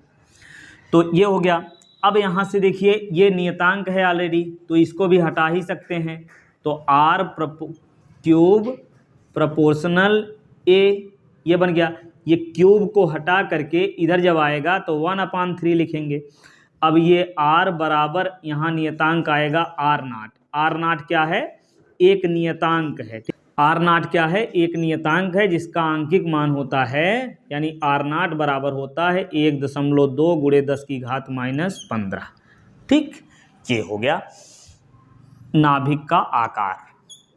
समझ में आया? नाभिक के आकार के लिए ये फार्मूला मिल गया और ये r0 नियतांक है, इसकी वैल्यू इतना होती है। इसको आपको अच्छे से याद रखना है। ये मात्रक क्या होगा? मीटर। ठीक, ये आकार के बारे में। अब इसके बाद समस्थानिक यानी आइसोटोप्स। समस्थानिक क्या होते हैं? वे तत्व जिनके परमाणु क्रमांक समान परंतु द्रव्यमान संख्या या परमाणु भार कह लीजिए अलग अलग होता है, समस्थानिक कहलाते हैं। एग्जाम्पल से समझेंगे तो अच्छे से याद रहेगा। देखिए जैसे हाइड्रोजन के समस्थानिक, हाइड्रोजन का समस्थानिक कौन कौन है? 1H1, 1H2, 1H3, ये हो गया हाइड्रोजन समस्थानिक। इसी प्रकार से होता है कार्बन का समस्थानिक। तो देखिए सब में परमाणु क्रमांक 6 ही होगा, 6C12 और ये कार्बन लिख देते हैं। सबका परमाणु क्रमांक 6 होगा, 12, 13 और 14। ये हो गया कार्बन के समस्थानिक। इसी प्रकार से होता है ऑक्सीजन के समस्थानिक। तो 8, देखिए सबका परमाणु क्रमांक ऑक्सीजन है तो 8 ही होगा। और ये होता है 16, 17 और 18। ये हो गया ऑक्सीजन समस्थानिक। इसी प्रकार से हो जाएगा नियान के समस्थानिक भी ऐसे ही हो जाएंगे। नियान का कितना होता है? 10, तो Ne और ये होता है 20 और 10 Ne ये होगा 21। ठीक है, तो इस प्रकार से ये हो गया हमारा नियान का समस्थानिक। 21 और ये 22 भी हो सकता है, Ne 22। ठीक है, तो हो गया हाइड्रोजन समस्थानिक, कार्बन, ऑक्सीजन, नियान और इसके अलावा होगा क्लोरीन के भी समस्थानिक होते हैं। तो 17Cl34 और होता है 17Cl35। अब इसको समझिए ध्यान से। परमाणु क्रमांक कितना? 6 और द्रव्यमान संख्या 12। तो द्रव्यमान संख्या देखिए इसमें 12 है, परमाणु क्रमांक 6 है, 13 है द्रव्यमान संख्या, 6 है, 14 है और 6 है। तो सब में देखिए परमाणु क्रमांक समान है और द्रव्यमान संख्याएं अलग अलग हैं। बहुत बढ़िया। तो ये हो गए सभी क्या हो गए? समस्थानिक। एक बार फिर से समझिए, समस्थानिक किसे कहेंगे? वे तत्व जिनके परमाणु क्रमांक समान परंतु द्रव्यमान संख्या भिन्न होती है। परमाणु क्रमांक समान, द्रव्यमान संख्या भिन्न। परमाणु क्रमांक सब में देखिए समान है और ये द्रव्यमान संख्याएं क्या हैं? अलग अलग हैं। इसके बाद आप समझेंगे समभारिक। देखिए समस्थानिक में परमाणु क्रमांक समान, द्रव्यमान संख्या या परमाणु भार कह लीजिए वो अलग अलग होता है। यहाँ क्या होगा? द्रव्यमान संख्या या परमाणु भार ही समान होगा। क्या होगा? वे तत्व जिनके परमाणु क्रमांक अलग अलग परंतु द्रव्यमान संख्या या परमाणु भार समान होते हैं वो समस्थानिक कहलाते हैं। अब समस्थानिकों में एग्जाम्पल में हम लेंगे आर्गन। आर्गन में आपका हो जाएगा, आर्गन परमाणु क्रमांक कितना होता है? 18। ये 18। अब परमाणु क्रमांक यहाँ अलग अलग लिखना है। तो आर्गन का होता है ये 40। तो आर्गन के बाद आएगा पोटेशियम यानी 19 और ये परमाणु भार या कह लीजिए द्रव्यमान संख्या 40 होगी। इसके बाद कैल्शियम, कैल्शियम का भी कितना होगा? 40। तो ये सभी देखिए इसमें क्या है? परमाणु भार या कह लीजिए द्रव्यमान संख्या समान है, परमाणु क्रमांक अलग अलग है। ठीक है, ये हो गए समस्थानिक। अब इसके बाद हाइड्रोजन और हीलियम जो होता है ये भी क्या होता है? समस्थानिक होते हैं। इसके भी हाइड्रोजन 1H3 होता है और 2He भी 3 होता है। और इसके अलावा एक और हो जाएगा कार्बन का। कार्बन ले लीजिए, कार्बन कितना होता है, कार्बन होता है 6 और ये होगा 14 और ये 7, नाइट्रोजन 14। देखिए एक परमाणु क्रमांक एक बढ़ा देंगे, बगल वाला जस्ट मतलब एक परमाणु क्रमांक बढ़ करके ही द्रव्यमान समस्थानिक प्राप्त होंगे। जैसे कार्बन, कार्बन के बाद क्या आता है, नाइट्रोजन, हाइड्रोजन के बाद आएगा हीलियम, आर्गन के बाद पोटेशियम, फिर कैल्शियम। तो इसी प्रकार से होता है। तो ये 14 ये हो गया समभारिक। तो इसके बाद देखते हैं समन्यूट्रॉनिक। समन्यूट्रॉनिक में क्या होगा, वे तत्व जिनमें न्यूट्रॉनों की संख्या समान होती है वे समन्यूट्रॉनिक हो जाएंगे। वे तत्व जिनमें न्यूट्रॉनों की संख्या समान है वे क्या होंगे, समन्यूट्रॉनिक। अब देखिए समन्यूट्रॉनिक समझने के लिए यहाँ एग्जाम्पल लिख करके हम इलेक्ट्रॉन, प्रोटॉन, न्यूट्रॉन, द्रव्यमान संख्या सब कुछ लिख करके अच्छे से बताएंगे। देखिए समन्यूट्रॉनिक में देखिए सिलिकॉन से लिख लेते हैं, ये होता है 14 और ये 30 परमाणु भार, फिर 15 फास्फोरस 31, 16 सल्फर 32। अब देखिए सब में परमाणु क्रमांक पहले लिखेंगे। परमाणु क्रमांक कितना होगा, सिलिकॉन का 14 और ये फास्फोरस का हो जाएगा 15 और ये हो जाएगा 16। ठीक है, इलेक्ट्रॉनों की संख्या मिल गई। अब फिर इसी प्रकार परमाणु क्रमांक होगा, परमाणु क्रमांक, इलेक्ट्रॉन की संख्या और फिर प्रोटॉन की संख्या सब सेम होती है। और द्रव्यमान संख्या कितनी हो जाएगी, इसकी ऊपर जो लिखा हुआ है, यानी 30 और ये 31 और ये 32, ये क्या हो गया, परमाणु भार या द्रव्यमान संख्या। अब देखिए द्रव्यमान संख्या जो होती है यानी Z बराबर होता है प्रोटॉनों की संख्या प्लस न्यूट्रॉनों की संख्या। तो प्रोटॉन कितना है, 14 है और न्यूट्रॉन कितना है वही निकालना है। Z देखिए, Z कितना, जैसे इसमें निकालते हैं, परमाणु द्रव्यमान संख्या 30 है, प्रोटॉन वैसे लिख लीजिए, कितना है प्रोटॉन 14, न्यूट्रॉन लिखेंगे ऐसे ही। तो न्यूट्रॉन चूंकि ज्ञात करना, तो न्यूट्रॉनों की संख्या बराबर कितना है, इसको हटा लीजिए, 30 माइनस 14 कितना आएगा 6, यहाँ बचा 2, 1, 16। ठीक है, तो सिलिकॉन में न्यूट्रॉन संख्या कितनी हो गई 16। ठीक, अब यहाँ भी निकालिए, 31 में से 15 घटाइए कितना आएगा 16, 32 में से 16 घटाइए 16। तो सब में देखिए न्यूट्रॉनों की संख्या सब में समान है, इन तीनों में न्यूट्रॉनों की संख्या समान है, तो ये सभी क्या हो गए, समन्यूट्रॉनिक हो गए। ठीक है, तो इस तरीके से आप इलेक्ट्रॉन संख्या, प्रोटॉन, न्यूट्रॉन, द्रव्यमान संख्या कोई भी चीज़ निकालना हो तो आसानी से निकाल सकते हैं। तो एग्जाम्पल हम दे रहे हैं, इसको निकालिए। ये प्रश्न है, इसमें से बताना है कौन समस्थानिक है, कौन समभारिक, कौन समन्यूट्रॉनिक है। तो इसमें भी जो है आपको क्या करना है, न्यूट्रॉनों की संख्या ज्ञात करनी है और देखेंगे सब में न्यूट्रॉनों की संख्या समान आएगी, है ना। ये 7 में से 3 घटाइए 4 आएगा, 8 में से 4 घटाएं 4, इसमें भी 2, इसमें भी 2। तो अब देखिए यहाँ पहले हम लिख लेते हैं समस्थानिक। कौन समस्थानिक है, जिसका परमाणु क्रमांक समान होगा, ये नीचे वाला ये समान होगा। तो 11 सोडियम 23 और दूसरा 11 सोडियम 24, ये दोनों क्या हो गए समस्थानिक। अब इसके बाद समभारिक देखिए, समभारिक कौन है, जिसमें द्रव्यमान संख्या समान हो, यानी ऊपर जो लिखा वो बराबर होना चाहिए। तो ये 11 सोडियम 23 और यहाँ ये देखिए 10 नियान 23, ये देखिए समभारिक हो गए, है ना। समभारिक और कौन है, ये भी दोनों समभारिक हैं, तो 2 जोड़े में समभारिक मिल जाएगा। क्या क्या, 12 मैग्नीशियम 24 और 11 सोडियम 24, ये दोनों क्या हो गए समभारिक। अब देखिए समन्यूट्रॉनिक निकालिए, न्यूट्रॉनों की संख्या जिसमें समान हो। देखिए 23 में से जब 11 घटाएंगे तो कितना आएगा 12 आएगा, इसमें से घटाएंगे तो यहाँ भी 12 आएगा, इसमें से घटाएंगे तो ये 13 आ गया, इसमें से घटाइए तो ये भी कितना आएगा 13 आएगा, है कि नहीं। तो देखिए इन दोनों में न्यूट्रॉनों की संख्या समान है, इन दोनों में न्यूट्रॉनों की संख्या समान है, तो ये आपस में क्या है समन्यूट्रॉनिक। जैसे सोडियम 11 सोडियम 23 और फिर 12 मैग्नीशियम 24, ये और फिर इसके बाद ये दोनों 11 सोडियम 24 और फिर ये 10 नियान कितना है 23। समझ में आया नहीं आया। ये देखिए द्रव्यमान संख्या समान है, यानी ये हो गए समस्थानिक, और ये समभारिक। देखिए ये दोनों आपस में समभारिक हैं, और ये सम न्यूट्रॉनिक हैं ये दोनों, क्योंकि न्यूट्रॉनों संख्या दोनों में 12-12 है। ये कितना है 12-12, और इन दोनों में कितना है 13-13 है। तो ये दोनों आपस में सम न्यूट्रॉनिक हो गए, सम न्यूट्रॉनिक। और अगर निकालना सम इलेक्ट्रॉनिक, यानी इलेक्ट्रॉनों की संख्या देखिए इन दोनों में समान है, तो ये सम इलेक्ट्रॉनिक हो गए। तो सम इलेक्ट्रॉनिक जो है आयनिक भी होते हैं, आयनिक भी होते हैं। जैसे सम इलेक्ट्रॉनिक में आप ऐसे भी कर सकते हैं, तो जैसे ऑक्सीजन पर डबल माइनस होगा तो इसमें इलेक्ट्रॉन संख्या कितनी होगी? ऑक्सीजन पर ऑलरेडी 8 होता है, 2 माइनस है, इसका मतलब 2 इलेक्ट्रॉन एक्स्ट्रा हो गया, तो 8 2 10। और ये आपका, इसके पहले ये फ्लोरीन ले लीजिए, फ्लोरीन में 1 माइनस, इसमें भी इलेक्ट्रॉन कितना है 10 है। और इसके बाद सोडियम Na+ में कितना है, इसमें भी 10 है कि नहीं? और नियान में ऑलरेडी 10 होता ही है। तो ये सभी आपस में क्या हो गए? सम इलेक्ट्रॉनिक। इन सब में इलेक्ट्रॉनों की संख्या समान है, इसलिए सम इलेक्ट्रॉनिक। तो समझ में आ गया क्या? समभारिक, परमाणु क्रमांक समान, द्रव्यमान संख्या भिन्न भिन्न होती है, अपरमाणु भार भिन्न भिन्न होता है।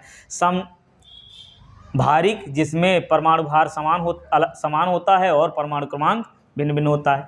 और फिर ये सम न्यूट्रॉनिक जिनमें न्यूट्रॉनों की संख्या समान होती है, सम इलेक्ट्रॉनिक जिनमें इलेक्ट्रॉनों की संख्या समान होती है। ठीक है, तो ये हो गया। अब इसके बाद हम लोग पढ़ते हैं नाभिक की बंधन ऊर्जा। तो देखिए परमाणु क्या होता है, इस प्रकार से ये परमाणु का आकार गोलाकार है। केंद्रीय भाग में क्या होते हैं? प्रोटॉन और न्यूट्रॉन होते हैं। प्रोटॉनों की संख्या न्यूट्रॉनों की संख्या के योग को न्यूक्लियन कहते हैं, और इसी केंद्रीय भाग को नाभिक कहते हैं, है ना? परमाणु का केंद्रीय भाग क्या होता है? नाभिक। और इसमें क्या होते हैं? प्रोटॉन और न्यूट्रॉन। तो प्रोटॉन और न्यूट्रॉन को अलग करने के लिए, किसी भी परमाणु के प्रोटॉन और न्यूट्रॉन को अलग करने के लिए जितनी ऊर्जा की आवश्यकता होती है उसे कहते हैं बंधन ऊर्जा। ठीक। और प्रोटॉन और न्यूट्रॉन के मिल करके नाभिक की रचना करने में जितनी ऊर्जा उत्सर्जित होती है, देखिए जब ये प्रोटॉन न्यूट्रॉन मिलेगा तो ऊर्जा उत्सर्जित होगी यानी निकलेगी, और जब इसको अलग करना होगा तो ऊर्जा देनी पड़ेगी। इसको गर्म करेंगे तभी तो दूर जाएगा, है ना? ये ठंडी में जो है सिकुड़ के रहता है। तो क्या होता है, ऊर्जा जब देंगे यानी ऊर्जा दिया जाएगा तो भी ये दूर हटेगा, और जब ये दूर हटेगा तो ये जो है इसी को जितनी ऊर्जा लगी है इसको हटाने के लिए उसी को बंधन ऊर्जा कहेंगे। आई बात समझ में? अब अलग अलग है तो इसको नज़दीक ले आकर के जब नाभिक बनेगा तो ऊर्जा उत्सर्जित होगी, तो दोनों को ही बंधन ऊर्जा ही कहते हैं। तो देखिए दोनों ऊर्जाएं बराबर होती हैं। दोनों ऊर्जाएं मतलब प्रोटॉन न्यूट्रॉन को अलग करने के लिए आवश्यक ऊर्जा और अलग अलग प्रोटॉन न्यूट्रॉन को जोड़ करके नाभिक बनाने से उत्सर्जित ऊर्जा। जब बनेगा तो ऊर्जा निकलेगी, जब अलग करना होगा तो ऊर्जा देनी पड़ेगी। दी गई ऊर्जा और निकाली गई ऊर्जा दोनों बराबर होती, दोनों को बंधन ऊर्जा ही कहते हैं। आई बात समझ में? अब देखिए, अब समझते हैं द्रव्यमान क्षति। तो किसी भी परमाणु के नाभिक का जो द्रव्यमान होता है वह प्रोटॉनों और न्यूट्रॉनों की संख्या का योग का द्रव्यमान का योग, यानी न्यूक्लियनों का द्रव्यमान, प्रोटॉनों न्यूट्रॉनों की संख्या का द्रव्यमान, और या कह लीजिए कि न्यूक्लियनों का द्रव्यमान। ठीक है, और वास्तविक द्रव्यमान के अंतर को द्रव्यमान क्षति कहते हैं। तो द्रव्यमान क्षति बराबर क्या मिल गया? प्रोटॉनों का द्रव्यमान धन न्यूट्रॉनों का द्रव्यमान, यानी न्यूक्लियनों का द्रव्यमान, और माइनस वास्तविक द्रव्यमान। इसी के अंतर को क्या कहते हैं? द्रव्यमान क्षति। तो ये द्रव्यमान क्षति के कारण, यानी द्रव्यमान नष्ट होने के कारण, क्षय होने के कारण कुछ ऊर्जा उत्सर्जित या अवशोषित होती है। ठीक है, तो द्रव्यमान क्षति, यदि मान लीजिए डेल्टा एम द्रव्यमान की क्षति हो रही है तो ऊर्जा कितनी उत्पन्न होगी? डेल्टा एम सी स्क्वायर होता ना, एम सी स्क्वायर सापेक्षता, आइंस्टीन के सापेक्षता सिद्धांत से। तो इतनी ऊर्जा उत्सर्जित या अवशोषित होती है। आई बात समझ में? चलिए ठीक है, तो ये द्रव्यमान क्षति और बंधन ऊर्जा समझ में आ गया। अब बंधन ऊर्जा प्रति न्यूक्लियन, ये क्या होता है? बंधन ऊर्जा प्रति न्यूक्लियन मतलब एक न्यूक्लियन के निर्माण से, या कह लीजिए एक प्रोटॉन न्यूट्रॉन के निर्माण से जितनी ऊर्जा उत्सर्जित होती है वो बंधन ऊर्जा प्रति न्यूक्लियन होती है। आई बात समझ में? चलिए बहुत अच्छा। अब इसके बाद हम लोग समझ लेते हैं नाभिकीय विखंडन और नाभिकीय संलयन। तो नाभिकीय विखंडन क्या होता है कि जब एक भारी नाभिक उच्च ताप पर उच्च ताप पर जब एक भारी नाभिक दो हल्के नाभिकों में टूटता है तो यह नाभिकीय विखंडन कहलाता है। ठीक, तो देखिए कैसे होता है। ये 92 यूरेनियम 235 लेते हैं और ये जो है इस पर न्यूट्रॉन की बमबारी की जाती है 0N1। ठीक, और न्यूट्रॉन की बमबारी की जाती है। देखिए ये भारी नाभिक है, परमाणु भार इसका कितना है 235। अब ये दो हल्के नाभिकों में टूट जाता है 56 बेरिलियम 141 और 36 क्रिप्टॉन 92, ये बनता है। अब देखिए इसमें हम जोड़ेंगे परमाणु क्रमांक, पहले कितना हुआ इधर 92, इधर जोड़िए 6 6 12 और ये 5 3 8 1 9 92, ये परमाणु भार। ठीक है, अब द्रव्यमान संख्या जोड़ लीजिए 135 और 136 हो गया। इधर जोड़िए कितना आएगा 141 में 92 जोड़िए ध्यान से, 141 ऊपर जोड़ते हैं 141 प्लस 92, 141 प्लस 92 कितना हुआ 3 और ये 9 4 13 1 1 2 233 हुआ। और कितना और बचा है, इधर कितना है, इधर है 236, यानी 3 बचा हुआ है, 3 इधर ज़्यादा है। और द्रव्यमान संख्या अभी हमने, परमाणु क्रमांक अभी हमने देखा दोनों तरफ बराबर था। इधर कितना है 92 और इधर जोड़े 6 6 12 5 3 8 1 9 92 दोनों तरफ। ठीक है, अब देखिए यहाँ ये कितना हुआ 233, यानी 3 और बचा है। तो एक न्यूट्रॉन जब निकलता है तो इसमें देखिए परमाणु क्रमांक में कोई परिवर्तन नहीं होता, परमाणु भार 1 बढ़ जाता है, 1 हो जाता है। तो यहाँ जो है 3 न्यूट्रॉन निकलेगा, कितना 3 न्यूट्रॉन निकलता। अब सब सही हो गया। देखिए 3 बार इसको जोड़ देंगे, इसी में 3 और ऐड कर लेंगे, 236 हो जाएगा। आई बात समझ में, इसको आपको याद रखना है। नाभिकीय विखंडन क्या होता है, उच्च ताप पर जब एक भारी नाभिक दो हल्के नाभिकों में टूटता है तो इसे नाभिकीय विखंडन कहते हैं। और नाभिकीय विखंडन 2 प्रकार से होता है। कैसे होता है, एक नियंत्रित होता है, एक अनियंत्रित। उसको अभी बता रहे हैं, पहले इसको अच्छे से याद रखिए। यूरेनियम पर जब न्यूट्रॉन की बमबारी की जाती है तो क्या बेरिलियम और क्रिप्टॉन 2 हल्के नाभिक बनते हैं और 3 न्यूट्रॉन निकलता है। जब एक न्यूट्रॉन की बमबारी होती है यूरेनियम पर तो उससे 3 न्यूट्रॉन निकलते हैं। ठीक, तो अब समझते हैं नाभिकीय विखंडन अपक्रिया 2 प्रकार से होती है। एक नियंत्रित श्रृंखला अपक्रिया। देखिए श्रृंखला अपक्रिया क्यों कहते हैं, इसमें श्रृंखलाएं बनती हैं। देखिए नाभिकीय विखंडन की श्रृंखला अपक्रिया, इसके बाद क्या समझेंगे, नाभिकीय विखंडन की श्रृंखला अपक्रिया क्या होती है। जब देखिए यूरेनियम पर, यही बना देते हैं, यूरेनियम पर एक न्यूट्रॉन की बमबारी की जाएगी, एक न्यूट्रॉन, तो स्मॉल n लिख दें, एक न्यूट्रॉन, तो इससे बनते हैं 3 न्यूट्रॉन। कितने, 3 न्यूट्रॉन। ठीक, 0N1 कर लीजिए, चलिए पूरा लिख देते हैं। और फिर ये 3 न्यूट्रॉन फिर यूरेनियम पर बमबारी करेंगे, अटैक करेंगे, तो फिर प्रत्येक से 3 न्यूट्रॉन बन जाएंगे। इस प्रकार ये 9, फिर 9 अटैक करेंगे, फिर इस प्रकार से क्या होगी, श्रृंखला बढ़ती चली जाएगी।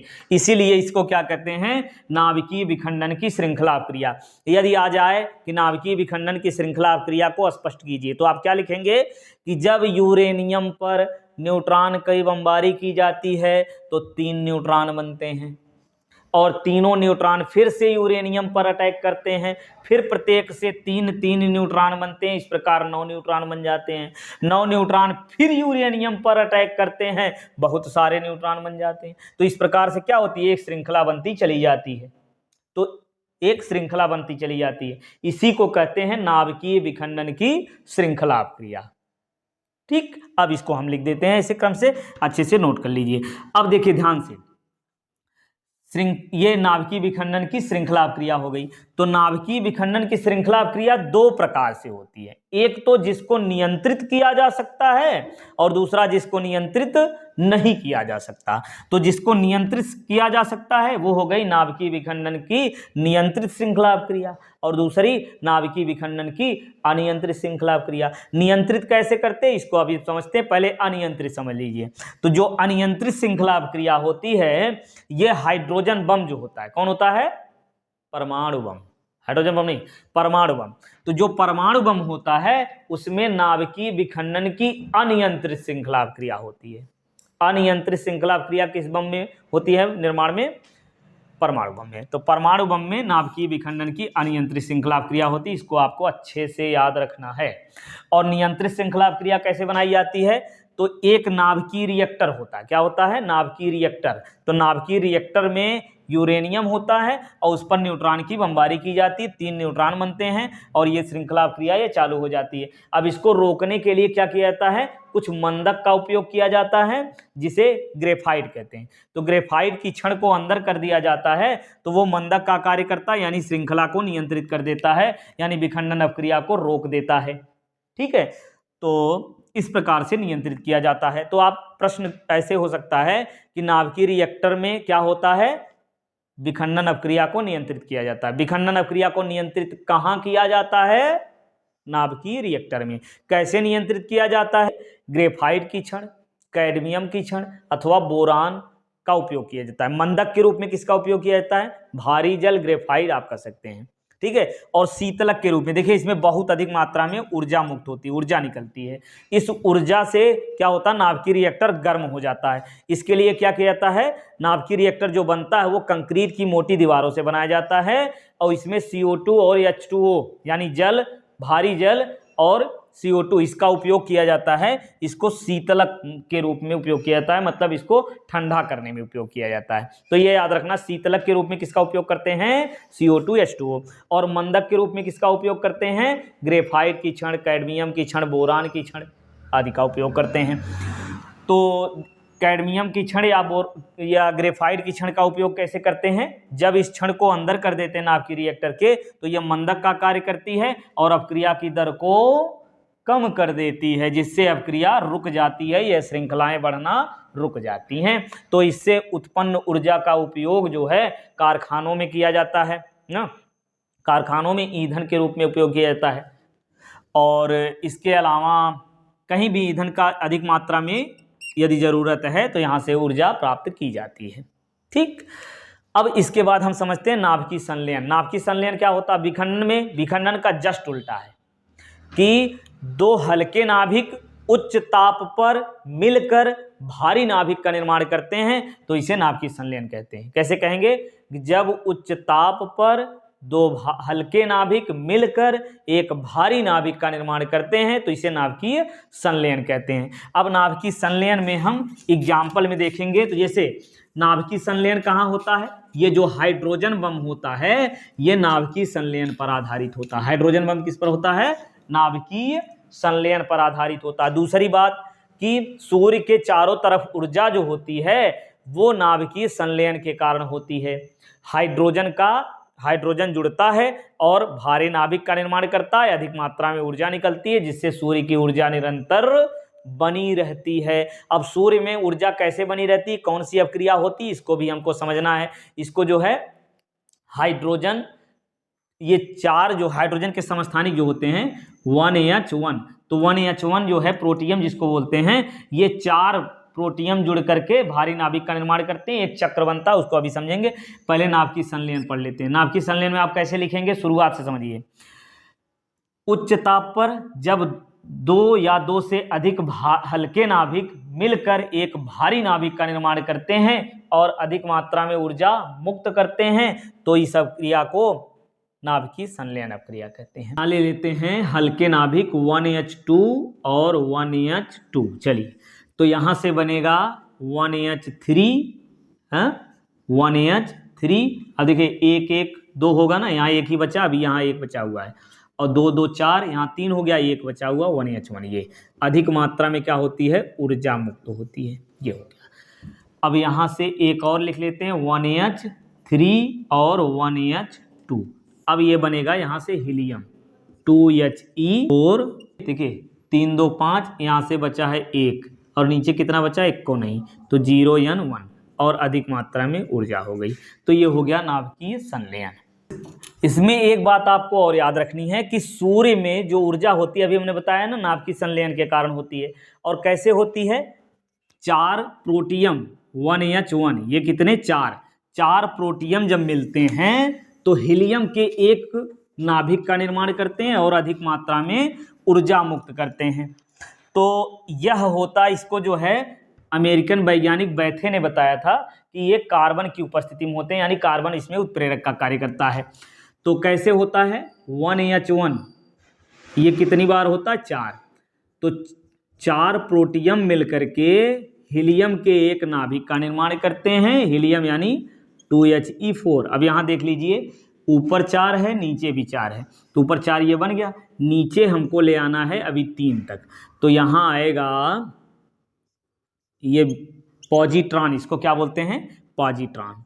और इसकी संख्या कितनी होगी, देखिए यहाँ 2 हो गया है ना, परमाणु क्रमांक 2 हो गया है, तो यहाँ भी 2 ले आना है, तो यहाँ 2 से गुणा कर लीजिए। और साथ में इसमें बनता है बीटा और 2 न्यूट्रिनो बनता है। क्या बनता है न्यूट्रिनो, ये हो गया। ठीक है, अब न्यूट्रिनो कब बनता है, जब भी बीटा बनेगा तब न्यूट्रिनो बनेगा। चलिए ये ठीक है, एडिशनल आपको याद रखना है वो अलग बात है। देखिए मेन चीज क्या है कि सूर्य के चारों तरफ ऊर्जा जो होती है नाभिकीय संलयन के कारण होती है, और इसमें होता क्या है 4 पॉजिट्रॉन मिल करके हीलियम के नाभिक का निर्माण करते हैं और अधिक मात्रा में ऊर्जा मुक्त होती है, जिससे सूर्य की ऊर्जा लगातार बनी रहती है। बैथे ने इसके बारे में बताया कि इसमें कार्बन उत्प्रेरक का कार्य करता है और इसीलिए इसमें यह अभिक्रिया 4 पदों में पूरी होती है और इसलिए इसको कार्बन चक्र कहते हैं। बैथे ने क्या बताया कि 4 प्रोटियम मिलकर के हीलियम के नाभिक का निर्माण करते हैं और ये कार्बन की उपस्थिति में यह अभिक्रिया होती है, इसीलिए इसको कार्बन चक्र कहते हैं। और यह अभिक्रिया 6 पदों में पूरी होती है, यानी 6 अभिक्रियाओं में ये पूर्ण होती है। ठीक, तो पहली अभिक्रिया क्या होती है, देखिए कार्बन से शुरुआत होगा, तो ये होता है 1, अलग पेन से लिखते हैं 1H1 यानी प्रोटियम, ये कार्बन लिया जाएगा 12वां समस्थानिक। अब ये देखिए इससे कार्बन से अगला बनेगा, कार्बन के आगे क्या होता है नाइट्रोजन, तो यहां बन जाएगा नाइट्रोजन का समस्थानिक, ये 13। अब देखिए 6 एक साथ हो गया, ऊपर 13 हो गया, ऊपर भी 13 नीचे 7, पूरा कंप्लीट हो गया। और जब कुछ नहीं बनेगा, पॉजिट्रॉन नहीं बनेगा, तो यहां पर हम लिखेंगे बीटा ऐसे, और प्लस ऊर्जा तो निकलेगी ही, ये हो गया। अब ये जो नाइट्रोजन बना है इसको फिर से यहां लिखना है, तो 7 नाइट्रोजन 13, ये रिएक्ट करेगा, ये जो है टूट करके 2 हल्के नाभिकों में टूटेगा, क्या बनेगा फिर से वही कार्बन बन जाएगा। क्या बनेगा कार्बन 6C। अब देखिए 1 बढ़ जाएगा, यहाँ 13 हो गया, अब ये पूरा हो गया, यहाँ 1 बचा है एक्स्ट्रा, परमाणु क्रमांक यहाँ 1 एक्स्ट्रा है, उससे क्या बनेगा पॉजिट्रॉन, पॉजिट्रॉन, ये 1 पॉजिट्रॉन। और भी हमने बताया जब पॉजिट्रॉन बनेगा तो न्यूट्रिनो भी बनेगा, ये हो गया।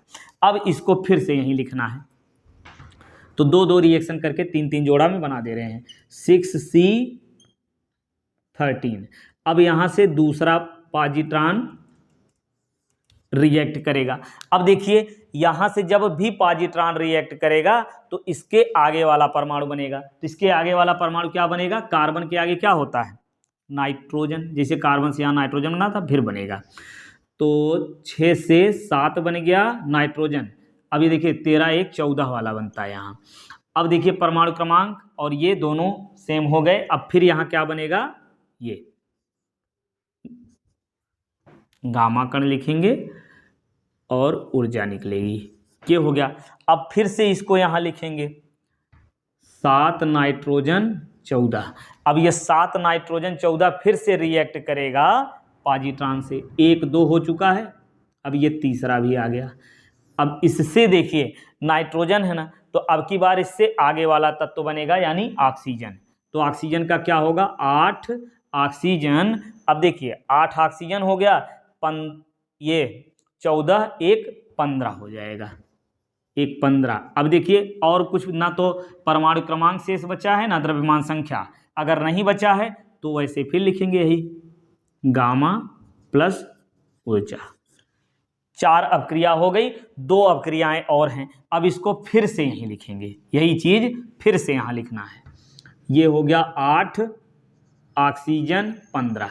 अब ये रिएक्ट करेगा, अब देखिए ऑक्सीजन जब बड़ा वाला यहां लिखे हैं तो अब फिर से छोटे वाले में टूटेगा, तो क्या बनेगा 7 नाइट्रोजन 14, 7 नाइट्रोजन, नाइट्रोजन का बड़ा समस्थानिक ये बनेगा 15 वाला है ना, तो ये 15, 7 नाइट्रोजन 15 ये समस्थानिक बन गया। अब देखिए क्या हुआ, यहाँ केवल एक ठो बचा है ना, परमाणु क्रमांक एक एक्स्ट्रा है इधर, तो एक परमाणु क्रमांक इधर और ले आना है।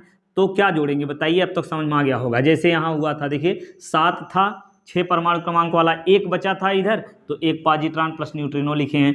तो यहाँ फिर से लिखेंगे एक पॉजिट्रॉन और न्यूट्रिनो, ठीक, और प्लस ऊर्जा, ठीक। अब इसके बाद ये लास्ट वाला, ये नाइट्रोजन, यहाँ फिर से लिखेंगे 7 नाइट्रोजन 15। अब देखिए कितनी बार हमने किया, 1 2 3, एक लास्ट और बचा हुआ है 1H1 का। अब इससे रिएक्ट जब होगा तो 6C12, अब यहाँ बन जाएगा हीलियम। हीलियम कैसे बनेगा समझिए ध्यान से, 7 1 8, ये बन गया 6, तो 2 बचा हुआ है, 2 लिखेंगे, ये हीलियम। अब ऊपर देखिए 15 1 16, इधर 16 हो गया, इधर 12 है, तो 16 इधर भी बनाना है, तो 4 और ऐड करना होगा। हीलियम हम लोग जानते हैं 2He4 होता है, बस हो गया। यही सब ऐड कर लीजिए, आसानी से सब कुछ आ जाएगा। तो देखिए ऐड करिए कैसे होगा। ये देखिए जो कटने वाला हो इधर उधर, इसको काट दीजिए। देखिए कैसे, ये वाला यहाँ से काट के बता देने, ये हो गया, इससे कट गया, ये इससे कट जाएगा, और फिर ये वाला इससे कट गया, ये इससे कट गया, ये इससे, और यह इससे कट जाएगा। अब बचा क्या, देखिए प्रोटियम का ठो बचा, 4 ठो, तो 4 प्रोटियम 4 1H1। अब यहाँ से बनेगा क्या, जो भी बचा है उसको साफ साफ लिख लीजिए, सब हो जाएगा। क्या बचा है, हीलियम 2He4, और कुछ ये पॉजिट्रॉन का ठो बचा है 1 2, 2 पॉजिट्रॉन है, तो यहाँ लिखिए 2 1 बीटा नॉट, मतलब ये पॉजिट्रॉन होता है, 1 थोड़ा नीचे लिखेंगे, अब प्लस, और क्या बचा हुआ, पॉजिट्रॉन हो गया। और ये गामा कण कितनी बार है, 1 2 3, बस 3 बार है, तो यहाँ लिखना चाहें तो 3 गामा लिख लीजिए, अब ऐसे गामा भी कर दीजिए तब भी चलेगा। अब न्यूट्रिनो कितनी बार है, 1 2, तो +2 न्यूट्रिनो, और इसके साथ साथ बहुत अधिक मात्रा में ऊर्जा। तो सूर्य में ऊर्जा इसी रासायनिक अपक्रिया से होती है। अमेरिकन वैज्ञानिक बैथे ने बताया कि ये कार्बन के चक्र से होती है, कार्बन इसमें उत्प्रेरक का कार्य करता है। इस प्रकार से 6 स्टेप में अपक्रिया पूरी हो जाती है, ठीक है। और इसके अलावा देखिए कार्बन चक्र, ये अपक्रिया आप बार बार जैसे हमने बताया है इस तरीके से सोच करके प्रैक्टिस करके बनाएंगे तो याद हो पाएगा, है ना। कई बार इसको लिखिए, 3-4 बार कम से कम, 1-2 बार देख करके लिखिए, फिर खुद से बनाने का प्रयास करिए।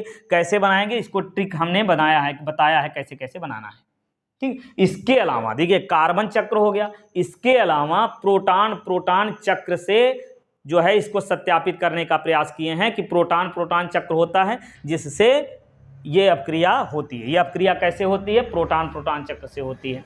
अब इसको हम लोग समझेंगे। अब कार्बन साइकिल के बाद प्रोटॉन साइकिल समझते हैं। देखिए प्रोटॉन साइकिल में देखिए ये 2 प्रोटॉन लेते हैं, इसको प्रोटियम भी बोलते हैं। अब इससे बनेगा ड्यूटेरियम।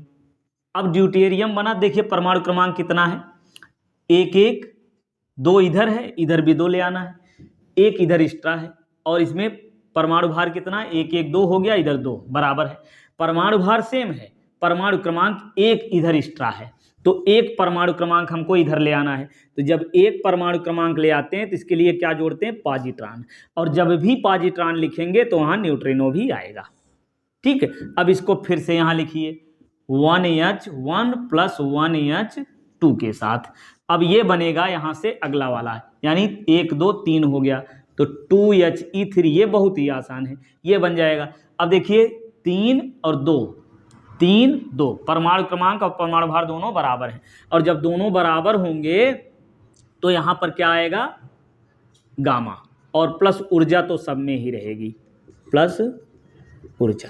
अब तीसरे स्टेप में इससे अपक्रिया होगी, 2He3 कितनी बार, 2 बार यहाँ लिखेंगे, और यहाँ से बन जाएगा अब हमारा 2He4, और जब 2He4 बनेगा तो देखिए क्या हुआ, 2 2 4 है, और यहाँ 2 ही है, मतलब अभी 2 परमाणु क्रमांक यहाँ और ऐड करेंगे, और परमाणु भार कितना, 6 इधर है, 4 इधर, मतलब 2 इधर ज़्यादा है, तो 2 परमाणु भार भी यानी द्रव्यमान संख्या भी 2 ही लिखना है। तो यहाँ पर 2 बार लिखेंगे 1H1, ठीक, बस पूरा हो गया। अब प्लस लिखना चाहें तो ऊर्जा भी लिख लीजिए, देखिए 2 2 4 ना, 2 का गुणा 1 में करिए, 2 2 4 और इधर 2 2 4, 3 3 6, 4 2 6 हो गया।